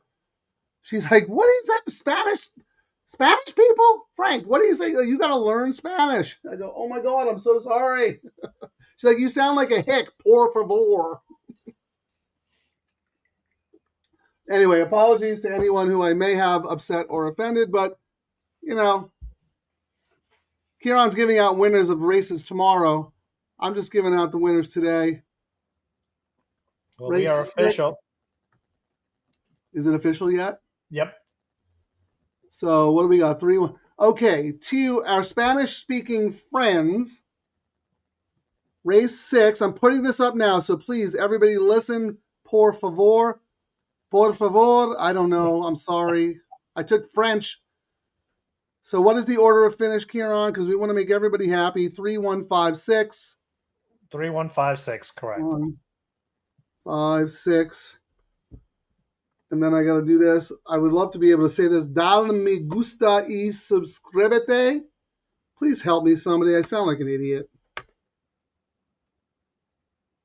I keep meaning to put a no comment word up there on our media assets, but I keep forgetting. What do you mean? When you say next time. Actually, let's look at the will pays, Frank. So the double. The 8 is paying $35 and is overwhelming favored on the double. Next highest, it jumps up on the 5 at 88. Then we go to the 6 at 139. So your pick 3, Frank, if you can connect, looks like it possibly could pay pretty well if the 8 doesn't win. Like if our horse that we both, the 5 and the 6 win, could be looking at a decent pick 3 pay. Let's see what the. All right, let's look at the all turf here first. Oh, all turf. I can pull that up. Hang on. 4, 2, 8, 3. All right. I'm alive to the 1, 2, 3, 6, 8. 1, 670, 2, 310, 6, Skedalugalagon, 580, and the 10. So 1, 2, 3, 6, 1, 8. 2, 3, 670, 313, and 1100. In the last leg on the all turf. 1, 2, 3, 6, 8. All right. 6 is paying 580, and the 8, the chalk, is paying 121.50. And what is the 3 paying? 1100. That's your big ad. The 1 and the 11 are paying you the most. So the 8 is really light though, 120, huh? Well, the 1 and the 3, I'm sorry. Yeah, the 8 is very, very light. Really light. Yes, very light. Okay.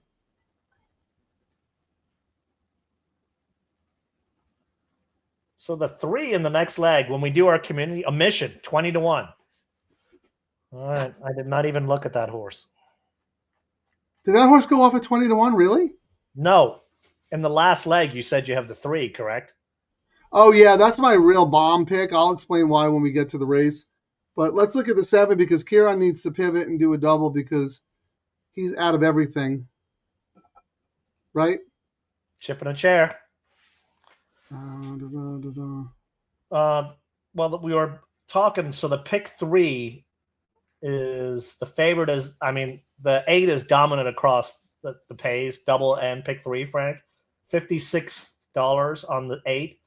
And then it goes up to 136 for the 5 and 346 for the 6. So both the double and the pick 3 money say the 8 cannot lose this race.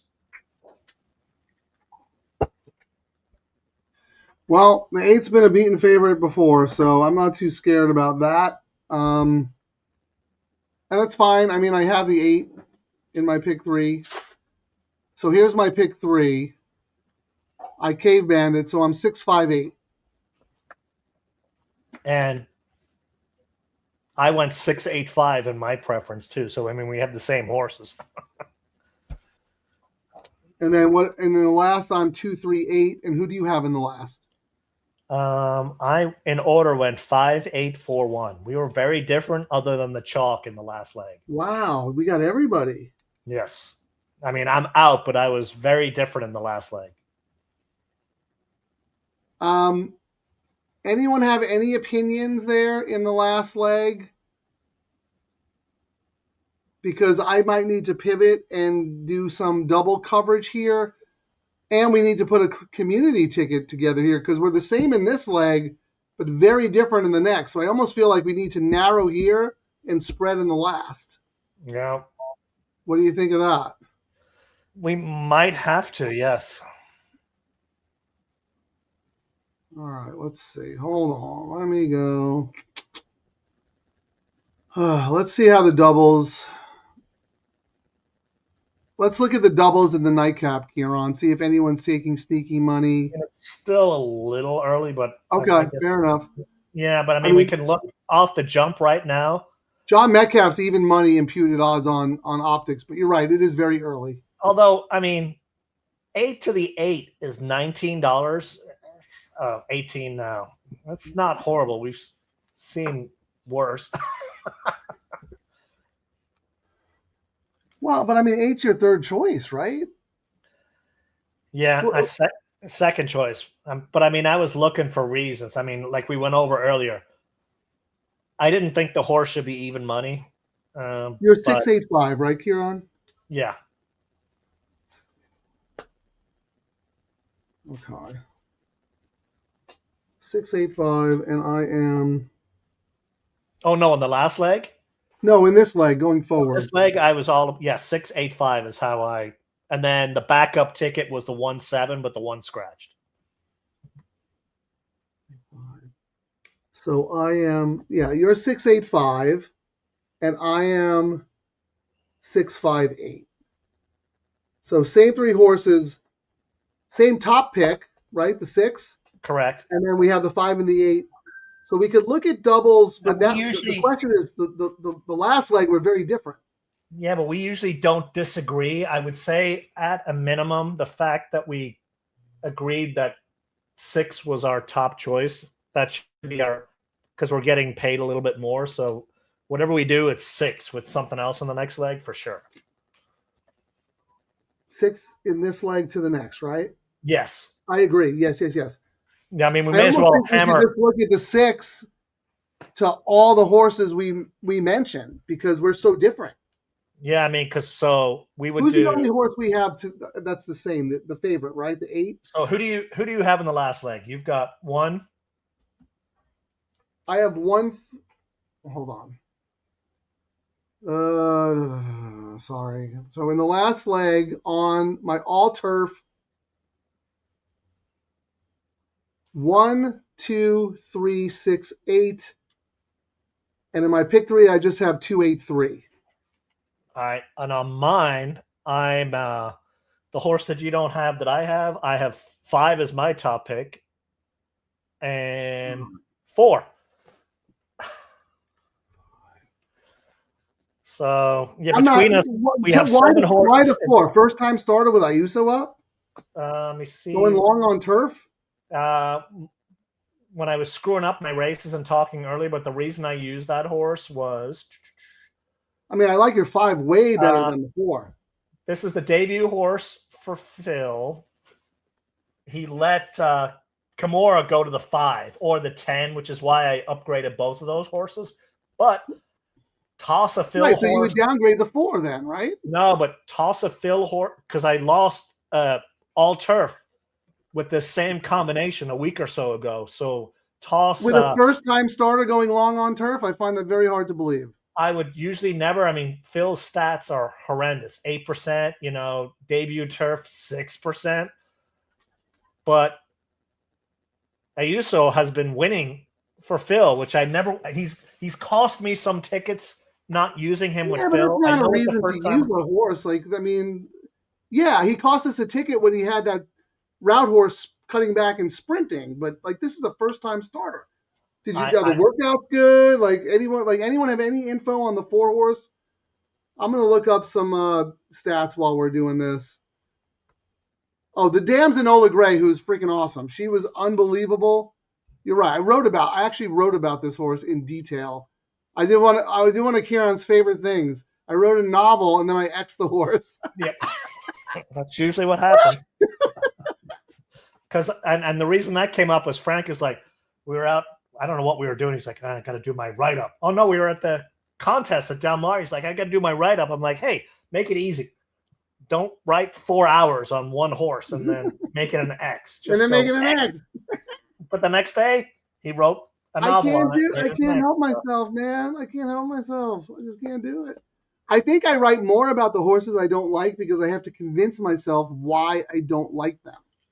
You know what I mean? Like, I'm going to train AI. I'm going to copy your write-ups and throw it in and go, on each race, the 2 horses that have the most words, don't use them. If they're X's, make them A's. You might be onto something. So here, Jeff has a comment for you, Ciaran. Did you make a typo? Your double doesn't include the 8 in the first leg. Why don't you check on that? It might actually have a typo in it, yes. I really want to look at Phil D'Amato with first-time starters. First-time starters. Distance. Route. Class. Maidens. No. How can I do this here? Time frame. Actually, you know what, Frank? Yeah. I did not include a typo. I went about when I did this that if I was assuming I'd be alive in my pick 3, and I did not use the 8 in my double was my plan. So you need to pivot then. Good call. Good call, DTL crew. Well, we'll see if I'm going to pivot because I mean I'd gone my pivot bet, the $5 double was going to be 1-7 with 5-1 in the next leg. I guess I'll have to see what the 1-8 with the 5-1 pays. So I'm just looking now early. So the 8 with the 1 is paying $89, and the 8 with the 5 is $336. Like if I'm right about the 5 in the next leg, woohoo! And what's your 4 paying? The 4 is paying which horse to the 4? The 8 to the 4? Yeah, because you like the 4. 122. That's it? Yeah. That's horrible. Yeah. I looked up here. Oh, D'Amato over the last 5 years, first time starters going long on turf. 0 for 16, 1 in the money finish. That's it. I can't use it. I could be wrong. I would use your 5 any day of the week and twice on Sundays over the 4. Even though I love Enola Gray, she was freaking awesome. Mo Forza was a very, very good racehorse. Well, give us your reason. You said you're going to tell us why you like the 3 emission in the last leg. Make your case, other than the trainer owning it. First of all, I think this is a pretty weak group, okay? I don't think anybody stands out in here. Even John Metcalf. I mean, even money on John Metcalf? No way. No. Fractious, step slow, green. Broke from the 8 hole on the dirt, completely out for an educational run. I really like the breeding here for turf. I mean, the turf numbers are fantastic. Gloria Haley is a very good trainer from up north. I know she's only 5%. She's reacclimating. Also the breeder. Here. She also bred this horse and as well. She owns. Yep. I just thought this horse was very, very sneaky. Let me read. I'll read to you what I wrote, actually. Emission was likely just out for a spin in his debut, so I'm curious to see how he does today in this spot, since he's absolutely bred for 2 turns on turf. He won't have to be much to beat much in here. Yeah. So I'm like 20-1 in a field where I don't love. Where John Metcalf is going to be even money. Why not take an unknown commodity? That's actually why you're not that far off by taking a first-time starter in here. I mean, I wouldn't do it, but you don't like John Metcalf the same way I don't like John Metcalf.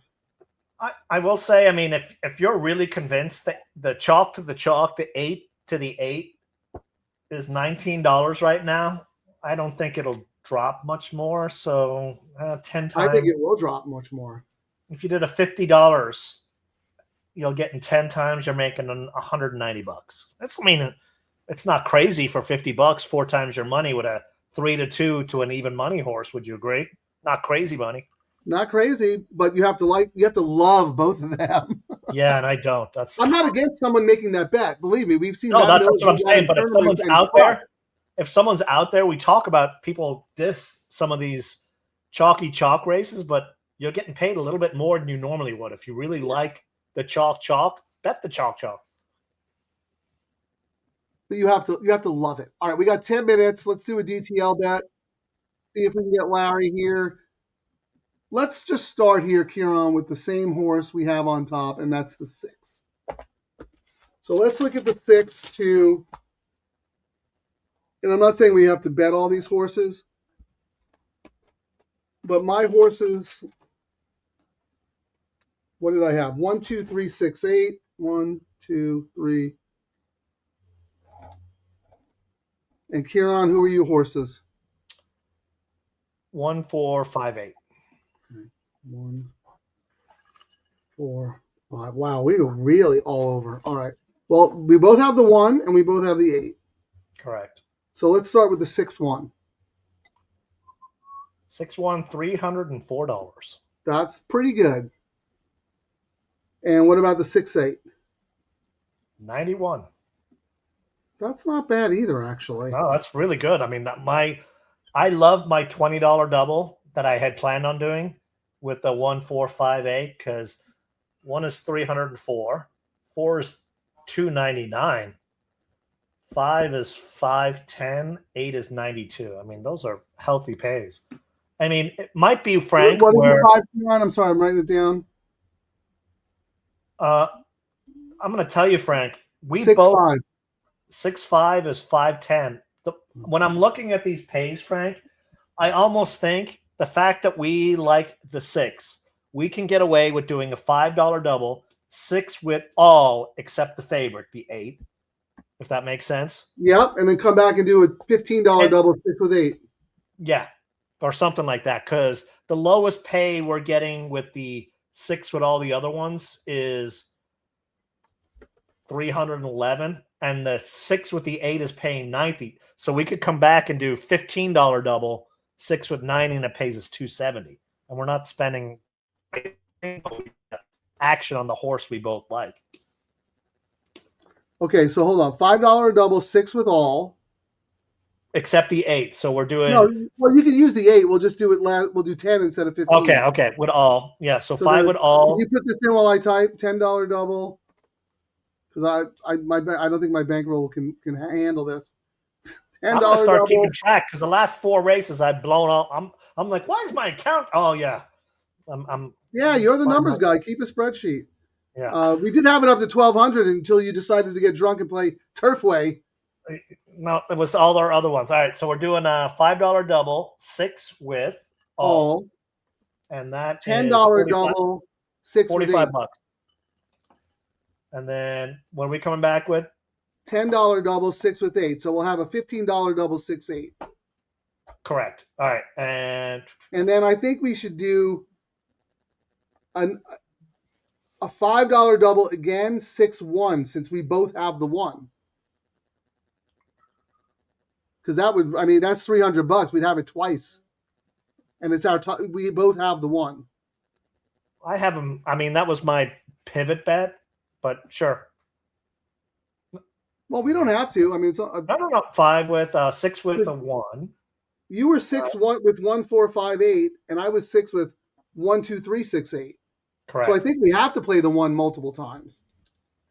All right. So we're at $60 we've spent, and then we've got how many minutes? We've got 6 minutes. We can probably see in like 3 minutes if we're seeing any sneaky money coming in on someone. $10 double. So let me just make sure I have this right here. 45, 55, $60. Mm-hmm. LD, you better be out there. We're doing this for you.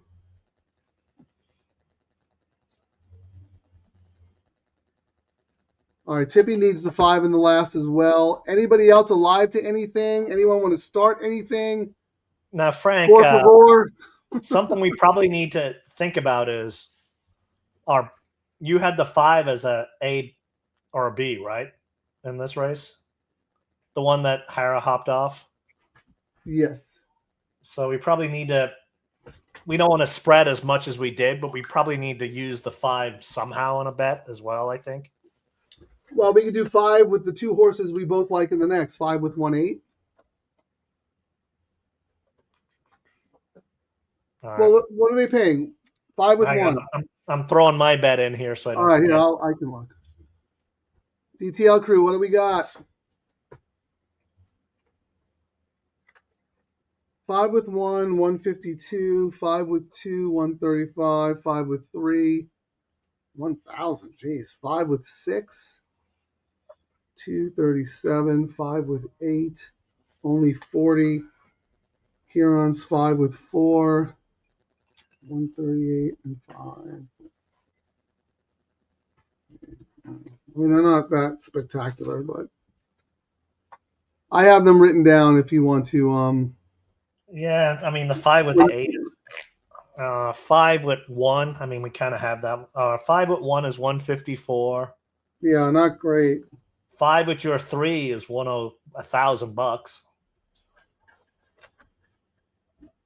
5 with my 5 is 280. I mean, we could just do 5 with your crazy horse and my crazy horse for $10. That's not bad. $10, and I mean, if my crazy horse wins, it's 280, and we've got someone who's already cheering for the 5, and yours is paying $1,000. So Let's do it with the 1 also. So $5 double. 5 with 135, right? $15. Is that right? yep, 5 with 1, 3, 5, $15. All right, so we're 60, $75 we're down. It's not too bad. I mean, the pays, like, if people are just tuning in right now, you know, we're taking horses we both like, and then we're looking at the pays, and we're like, dude, for $5 we can make some good money. Why Anyone not? got any double plays in there? Yeah, Who I'm are we in. missing? I was worried a little bit about the 4, but decided against. Yeah, I mean, we got to get out of this race with something. But do you have anything with the 8 here starting, Ciaran? What the what? Are you starting your double with the 8? Can you put up your double play? Yeah, I'm changing my double. Hang on, let me. Okay, yeah, because I actually would like to see that. I'm changing it right here. This is what I'm gonna do. Oh crap! I can't do it. Oh, hang on. I know how to do it. Hang on.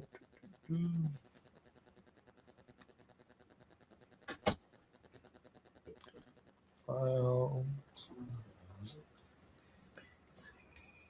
Okay. All right, what do we got here? How many minutes to post? What are we doing? 2 minutes to post. Wow. Oh my God, 50 cents on the dollar on Artisma. All right, this is what I ended up doing for mine, Frank. Okay. So hold on, let me move my banner because when I have the banner up, people can't see what you're doing. So how about that?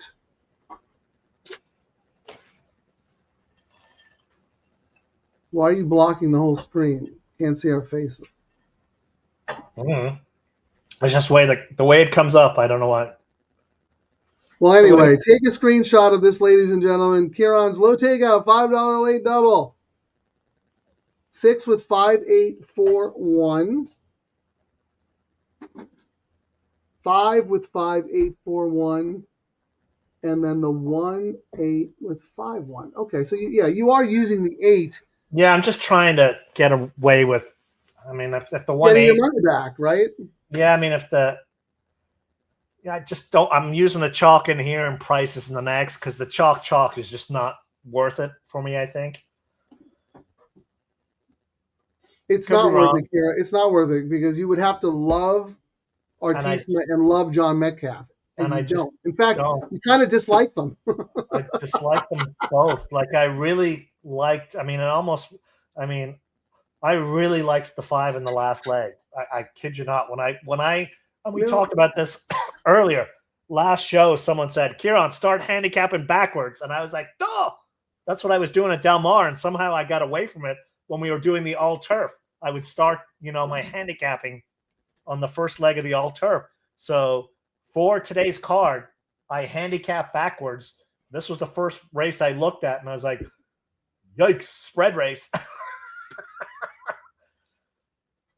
I don't dislike the 5. I liked others better, but the 5 could easily move forward and contend today. I just had a little bit of a hard time with the trainer, but to your point, he somehow convinced Kimura, who's so hot right now, to ride the horse. Correct, and that people, I'm telling you, that's the jockey agents do all the, they do the heavy lifting on this stuff, and the fact that they were able to convince him. And Joe Talamo was on a show the other day, and people were kind of shocked. He was like, yeah, someone asked him on a Q&A, he's like, well, how much do you pay the jockey's agent? He was like, 25%. I actually thought it was only 10%, so I was shocked at what the agent. That's what supposedly there was something where he said it's 25%. Wow. So I was like, those guys, they're putting the jockeys. They're the ones who place the jockeys. I mean, the jockeys will have a say, but they're in the gate. They're loading. Good luck, everybody. Hopefully, you'll come back and share who you guys all played. I am muting. Adios.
What we say about Artisma, Ciaran? Yep. Too bad we didn't have that one with the all. Yeah, but that was smart of you. That was smart of you to come back and consider that one. I mean, now at least we're alive. The reason I had downgraded that horse because we talked about the story off the claim. The jockey left, but we also talk sometimes when a hot trainer loses a horse in a claimer, they do place it, but you can't discount that horse the next out. Like horses get a little pep in their step sometimes. I mean, the wheels might fall off next out, but that's a great point. And also the aggressive placement, right? If Tamayo got the horse to the barn and bit into a bad apple, probably running this horse for 10. Like why bother? He knew he had a good horse. He's like, we might not win for 50, but no one's going to take us.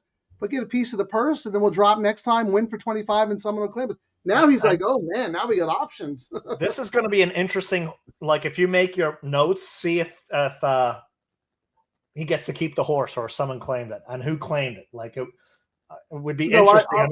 I will definitely look, but I mean, I don't think anybody took this horse. Do you? You never know. Maybe O'Neill went. Maybe O'Neill was one of those things. I thought we would have gotten it by last time. Okay. And claimed it back. You know what I mean? Like I said, Tom and I keep our database pretty good. And last time out for 25, there were 2 claims in. I can't tell you who the other trainer was, but there were 2 claims in. So maybe the trainer who lost them, maybe it was Sadler, is going to come back and say, well, you know what? I still think she's worth 50. So And maybe, maybe, I don't know. And if there's someone who's going to fire away at a claimer, we know it's Sadler. Yeah, Glad he'll take for 50. Miller will take for 50, 75, 100. Yeah, go for it. Right. Yeah, 50 is a very I would be surprised, though, because if O'Neill's dropping for 25, O'Neill's thinking the wheels are going to fall off pretty soon. She's, 6-year-old mare. Once the women decide that they don't really want to run anymore, there's no convincing them otherwise. Oh, I mean, I'll tell you. Look what we had with Comanche Country. Oh, yeah. Won a grade 2. The surfboard there, Surfer Girl Stakes. She was the best. She was the best 2-year-old in Southern California. 3 came around. I'm done. I want to be a mama, and that was it. And then we kind of held on. We tried a bunch of stuff. Nope, she was done. Did not want to race. You know what? I feel really good about the way we talked that through, because we're both like, Artisma could win. And you know what? John Metcalf might win, but we don't believe either one of them were so cinches that we would want to really step out. So I think that was great. And I had that horse. So here, I'm going to give you a lot of credit here. So look, I had the horse in my pick 3, right? So I'm still alive. But when we were talking about the community bet, I was just focused on the horses that we both liked in first or second, right? So I was fixated on the 6. And at the very last minute, you said, well, you know what, Frank? We both do have the 5. I have the 5 third, but you have the 5 second. We should at least look. And we looked and we played the combinations that are paying really well. So if I'm right about this 3 horse, what's this going to come back? All right. Is it official yet? Are you ready for the doubles? What horses do we have right now? What do we end up doing? Hold on. The DTL crew is alive with the 5 horse in that race. And I told you to throw in the 1. So 1, 3, 5. All right. So the double to the 1 is $244. Nice. Double to the 5 is $359. 3. $1,545. It went up $400. Yeah, don't get me wrong. It's a little bit of a fanciful pick on my part, but John Metcalf's even money. John Metcalf, on the double right now, Frank, it's a 1-horse race, $61 in the double. Let's look at the pick 3. On the pick 3, 8 is paying $355. 2 is $977. And then the next highest is the 4 at $1,400. So it's between the 8 and the 2, almost there. And then which bet is that, Ciaran? Pick 3. Pick 3, okay. And if we go to the pick 4, the 8 is $181. And then again, it jumps up to the 2. The 2 got a lot of money across 4-1 morning line. I guess it's not a surprise. The 4, though, Frank, on the pick 4 is the 3rd choice at $662. Is that right? Yes. So the 4. That's very sneaky. Wow. The 4 got on the pick 4, that is. And that actually, back in the day, that would be something when you and I were doing the pick 4 religiously, we would have looked at it and went, ooh, really? Oh. What is that horse on the tote? What did that horse open up at? 8 to 1. Because to me, I think the tote money will show if that horse is live or not. First time starter. It got a nice chunk of money. But 5 to 1 morning line, right? So 3rd choice on the morning line. Let me see. Let's if we totally pretend the 8 is not in this race and ignore the money on the 8, Frank. The 5 got $2,900. The 1 got $25. The 2 got $27. The 4 got $2,200. Yeah, that's not. That's no, good. If what I'm saying, that's that's the horse could win. Correct. That's not. We're just gonna give him one. That's we like this horse. can you do me a favor? Because we have our double play in. I did not play a double because I am alive in both the all turf and the late pick 3. So do you have the late pick 3 will pays there? Yes. Can you tell me the 238? 977 for the 2, 4,600 for the 3, and then 355 for the. I'm really cheering for the 3 so that you can start doing the bets for the, because I've been doing them every show. So I really want the 3 to win because I was looking at my account. And I'm like, why does my account keep going? Oh yeah, I'm doing the community bets over and over. You're supposed to have a separate account for that. I'm going to open it. I keep trying to open an AmWager account for us. I mean, I have one through a friend of mine that I use a lot, but if I'm able to open that account, we'll both put the same amount of money in, and that'll be the community. And I'll give you the password, and we can both bet off it. But I don't want to look and see you betting Turfway Park on a Wednesday because you want the action, man. I didn't bet our community money on that. We just sucked after Franklin. We didn't hit anything after that. Well, the thing is, we don't realize we're like, let's fire away. We got that $1,300, and then it was like 150 one day and 200 the next, and then we're like, well, what happened was, and you called this out. You're like, we weren't betting correctly. When you first came up with the concept of the community bet, we were putting the ticket together to hit it. Didn't matter who was alive to what. And then after we hit it a couple of times, we were like, oh, well, Ciaran, you're going to hit the pick 3. I'm going to hit the all turf. Well, let's cover the combinations we don't have. It's not the way to do it. It's not the way to do it. It's playing with scared money. It's playing to hedge.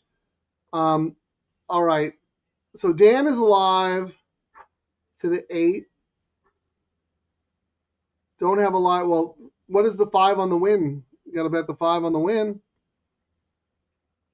5 is 6-1. Let me see what the imputed odds are on optics, see if that horse is going to go up or down.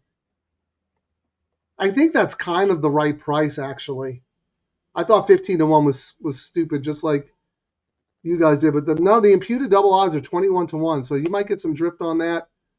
All right, Ciaran, I need your help here. So I'm also alive, and I think you already told me this, but I wrote it down on another page. If you don't mind, you have the all turf? I will pull it up right now. And for people who are wondering, how do you find the all turf? You won't see it on the normal betting menu. You got to go to the actual bet, then pull up the bet, and then go to the will pays because they treat these bets as a totally separate pool and blah, blah, blah. All right, so you're alive to what now? The 1? 1, 2, 3, 6, 8 in the all turf. 670, 313, 1100, 580, 121. All right, so we need to do a trifecta keying the lowest pay because that's probably what Frank's going to hit now. The 8's going to win this race. So before we do that, I have one question for you. All right. In your double, correct.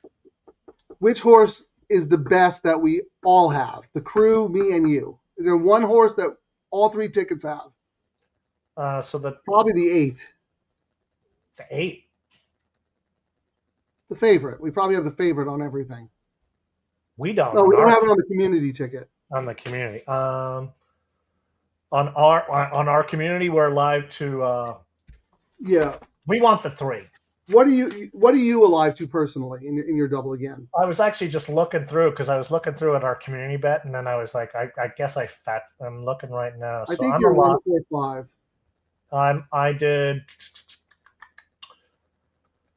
I'm alive. It's hard when everybody's alive to everything. It's very confusing. Yeah, I'm alive to. I don't know. I kind of screwed it up. I guess I was supposed to be alive to 1458, but I guess I misclicked it. So I'm alive to 1457, and I'm alive to the. You don't have the 8? No. Oh my God, Ciaran! Nobody. You know what? We don't have the 7 on anything, so you might actually win. No, I was looking at it. I was like, how did I misclick that thing? But yeah, unfortunately, yeah, I'm alive to the 41-1 horse. Let's see what that's paying. 2,700. Let's see if my God. Irish luck is going This to is the hold luck. up. This is. Oh my God. And just for you guys who think I'm full of crap, hang on, let me take a screenshot. No, here, believe me, we believe you. There's no reason you would not brag about putting in the wrong horse. You know how many times I fat finger and Frank is like, oh my God, this happened so many times. That's how he almost won a tournament at Del Mar, was doing the same thing. Well, look at this. Pereira's ridden this horse twice before. It sticks around. They geld the horse. Oh my goodness. That would be comical. All right, let me go through here. So yeah, Dan, 5 was in the last bomb. Yeah, I agree. Yeah, look at the 5. If the 5 were trained by anybody else, that horse would be like 15 to 1. Yeah, but Frank, look at this. 15 to 1 morning line, 6 to 1. And when I talked about it earlier, my notes for this race were John Metcalf. I don't think this horse should be even money, nor Desert Hawk 15 to 1. I mean, Desert Hawk has at least come down to where a proper. That horse should if that horse was trained by anyone else, that horse is 5 to 1 on the morning line. Not live in the doubles though, because they bet the double off the 15 to 1. But it's nice to see the money in the win pool. So Dan H has a pick 3 to the 8. Okay, we talked about that. So Dan, you got to bet. We're gonna look at the trifectas in a second. Look at Stephen D. 1, 5, 6, 8, 9. Come on, 9. Nice. Come on, 9. 1,700 for the 9. Beetlebox. No, yeah, but we don't have the 9. I do. No, I do. No, you don't. You have the 1, 4, 5, 7, I thought. I know, but I was saying when I was doing I did the 1, 4, 5, 7, and I had the 9 as well, is what I was saying. Like right before we ended up going, I was like, remember I talked about Beetlebox before? We were like, so you have a double alive to 1, 4, 5, 7, 9. Correct. For $5. Yep. Okay, got it. It should have been 5 to the 1, 4, 5, 8. And then my other bet that I came back with was 1, 5, 6, 8 to the 9. So I spent $20 on it just because one of my things is whenever I do these shows, if I write about a horse, as you do, you have to write about them all, Frank. But when I go through and do my handicapping, let's say, and I get to this point and I'm like, well, I need to recover. Which horses should I throw in? And then I'll look and I go, which horses did I actually write notes on in the race? And I'm like, all right, I'm gonna use this one because I actually mentioned it. I'll show you what I'm talking about here. Let me pop it up on the screen. Media assets and file. I guess I got to remember what I saved it as. So basically, what you're telling us is when you get knocked out of the all turf, you get knocked out of the late pick 3, you come back and you basically play every horse in every race. Exactly. That's pretty much it, yes. And then I go get another drink. And then you hit and you go, oh, you know what? I made $70 and I was wrong. I was wrong and I still made $70. That's great. Yes. That is great. Well, that's why we say here, this is a wagering. It's a wagering game. We've been wrong on the show a few times, and the pays were just put us on a horse, and we've won money. So this is what I was talking about. Like these were my notes that I did earlier today, Frank. You know, like how you do your write up. So then we were looking at this, and actually, to give myself credit on this, if the 9 does win, when we started the all turf, I mentioned that one of the reasons I was against the 1 is because I said the 9 had as much speed. You know what I mean? I wrote about it. So when I'm looking at doubles and I'm knocked out of everything, well, I did a write-up on this horse. Why not? Where can one find this write-up, Ciaran? What's that? Where does one find this write-up? I don't put it out. Is that part of your subscription or is that part of your analysis on Santa Anita? That's just my notes when I'm prepping for my handicap. Oh, for yourself? Yes. For the show? Yes. Oh, you actually prep for the show? That could have fooled me. I do, believe it or not. Yes. Could have fooled me. All right, because we can't stay on too late after the show because we're going to be Chappie has the show after, but we have time. So how many minutes to post here? I want to make sure. How many minutes to post, Ciaran? Do you know? We are 11 minutes to post. Okay. So we'll have like a couple of minutes afterwards. We probably won't have time to go through the probables, but we already know they're going to pay more than they usually do. I want to look at some pool sizes because we All right. already went through all that stuff. So there's another racetrack that does a $3 late pick 3 and a $5 Ooh. late double. All right. And we used to do a show for them. And every show we did, the double pool was over 100,000. Let's see what they did today, and then we'll see what Santa Anita did. You want to play a game? Yeah, I mean, we were in constant contact with them, and then we got the Irish goodbye. We don't I know who prefer you the French exit. Yeah. All right, don't know who there. you All right, guys I'm are. going to give you an over/under $5 late double on a Friday at Frank Lawn Park. Over under 75,000. Ooh, on a Friday, I got to think it was over. 64,000. There you go. And we actually debated doing a Frank Lawn show. We were like, yeah, you didn't give us the time of day, so no. $3 pick 3 over or under. So the double was 64,000. Pick $3 pick 3 over or under 85,000. Oh wow, that's a low bar. I'm gonna have to think over because if it wasn't, that's pretty bad. 79. How many? 79. Yeah, no commento. No comment though. I'm gonna Let's look see how at last Santa Anita year's. did on a Sleepy Friday. Let me look at last year's just to see. Well, remember it wasn't the same. It was $1 or $2 last year, but I mean compared to what they were doing during the holiday meet. Yeah. But they were like, oh, we're the greatest thing since sliced bread. And we're like, there's no weather. Wait till the weather rolls in. Actually, so what are the pools for today, Frank? I'm going to give it to you. $5 double at Santa Anita. I'm going to have you guess.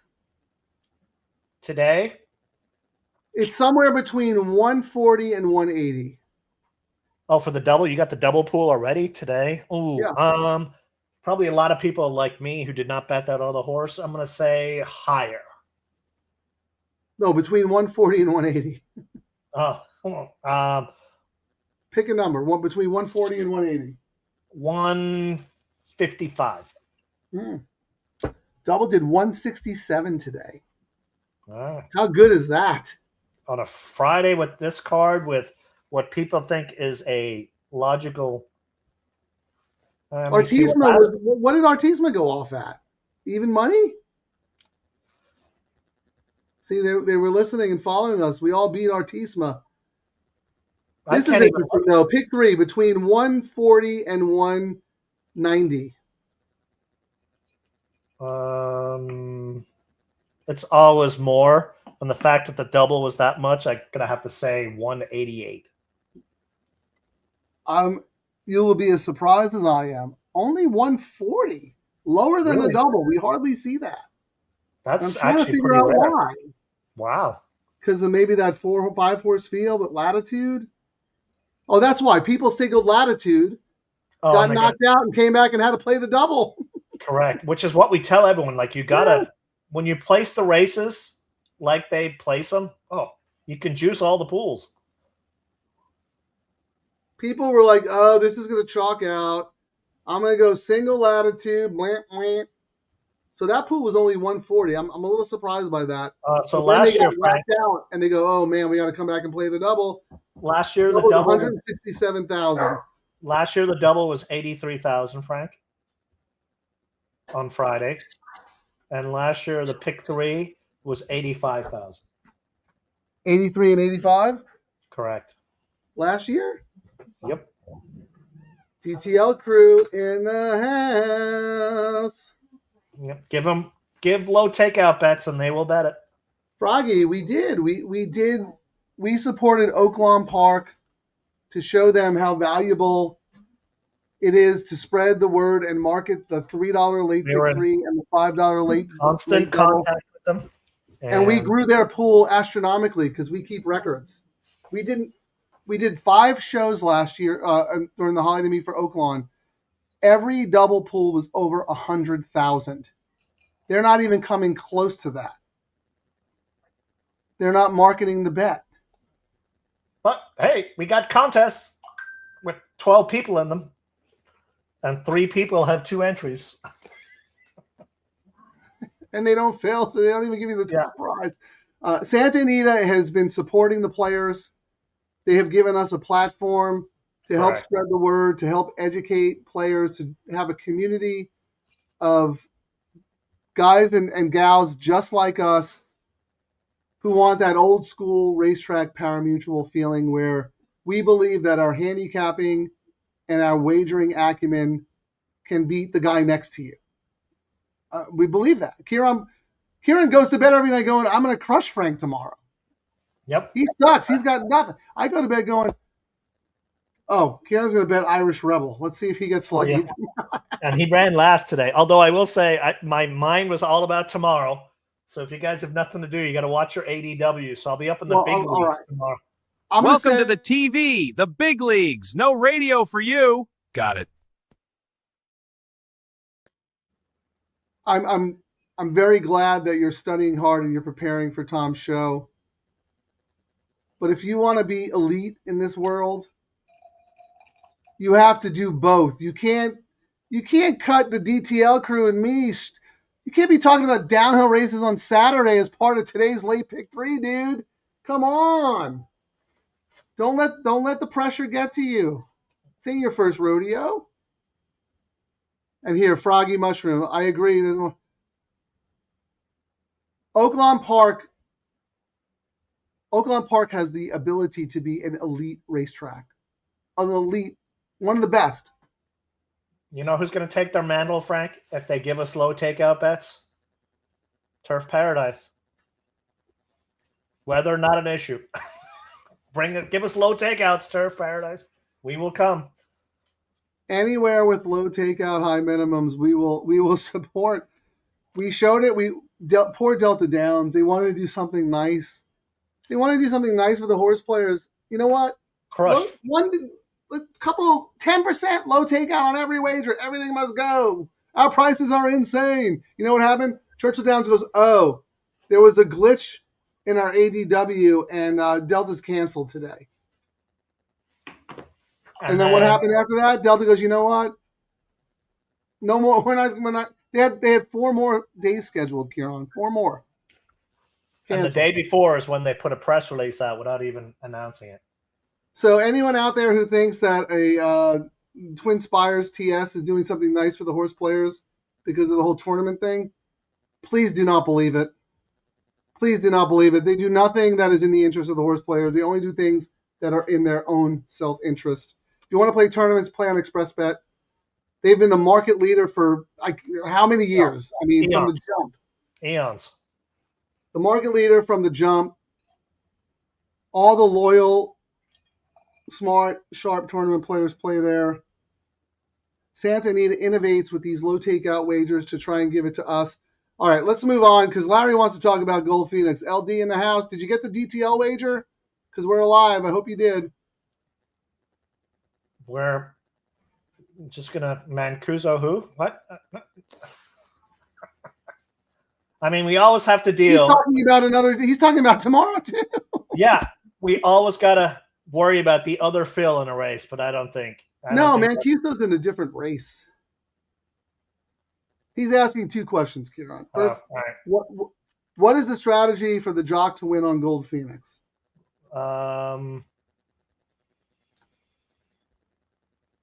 I think just hug the rail and then find a hole and get out, and don't let Mike Smith screw it up for you. And Mancuso, I had here. Well, hold on. Explain to Larry what you mean because he joined late. Larry, Ciaran thinks Mike Smith is going to race ride Gold Phoenix and prevent him from getting both the trip. closers. I think Truly Quality might be a little bit ahead and try to impede them, and then they both come running late. So I think it's going to be a jockey's race unless we get someone to go to the lead and be a rabbit. We need pace. There's no pace. It'll be interesting to see. I actually think Twirling Point, the other Jonathan Thomas, is a rabbit for Truly Quality. I really believe that. But if that's the case, that'll help your horse as well. That'll help both of them. But there is a world in which Truly Quality and Stay Hot could run 1-2 around the track. There is no pace in that race. It is so bizarre. So yeah, Mancuso in race 9 tomorrow Is my scratched fourth. out of a dirt race on today, I think. So he's running in there. Yeah, I've got what looks to be a super strong single in there. That's my third choice. All right, they're in the gate. We'll right. come back right after the race, but then we got to wrap up soon because we're gonna get preempted, and Ciaran's got some homework to do. Good luck, everybody.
Wow, the 4.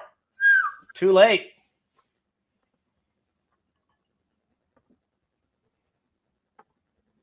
Four.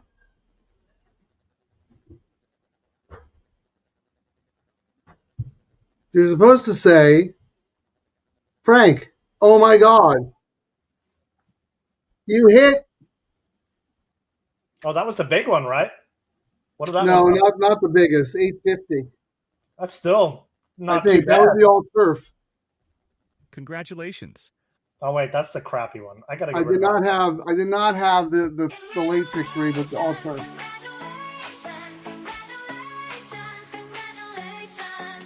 The journey's long, but you have won your brightest day. Yeah, I need a better song than that. Frank's back on the beam. Thank you. Thank God. You bet Diego on the turf. I did. But Ciaran, You know here's who the thing. looked? You know We who talked looked? about this. We both hated John Metcalf. Even Yes. money, like the worst even money favorite you'll ever see in your life. We both. I used 4 horses. You used 4 horses, and none of them were the same. You know Like, you who could have looked? just as easily won that race. Beetlebox looked like it was going to blow them away, but the head was all weird. That's a horse to make a note for next out. I thought, Next time. yeah, You can absolutely. also you can't make that move, that 4 wide move on the turf. And then it was like the head was all to the side down the stretch. I don't know if did they have blinkers on that horse. That's a horse out of that race, and the Phil D'Amato horse came too late. You weren't catching the 6, but that's a couple of horses to watch next out for sure. Well, yeah, that horse is absolutely bred to be a good one. I know I was making fun of you about betting a first-time starter going along on turf, but that horse ran very well and probably needed that one. But you've actually been during the show, you've been really good actually with first-time starters going along on turf. I made fun of you relentlessly at Del Mar. It was like a Mark Ladd Freyzoo horse, first-time starter going along. I ridiculed you the whole show, and then the horse ended up winning at 5-1.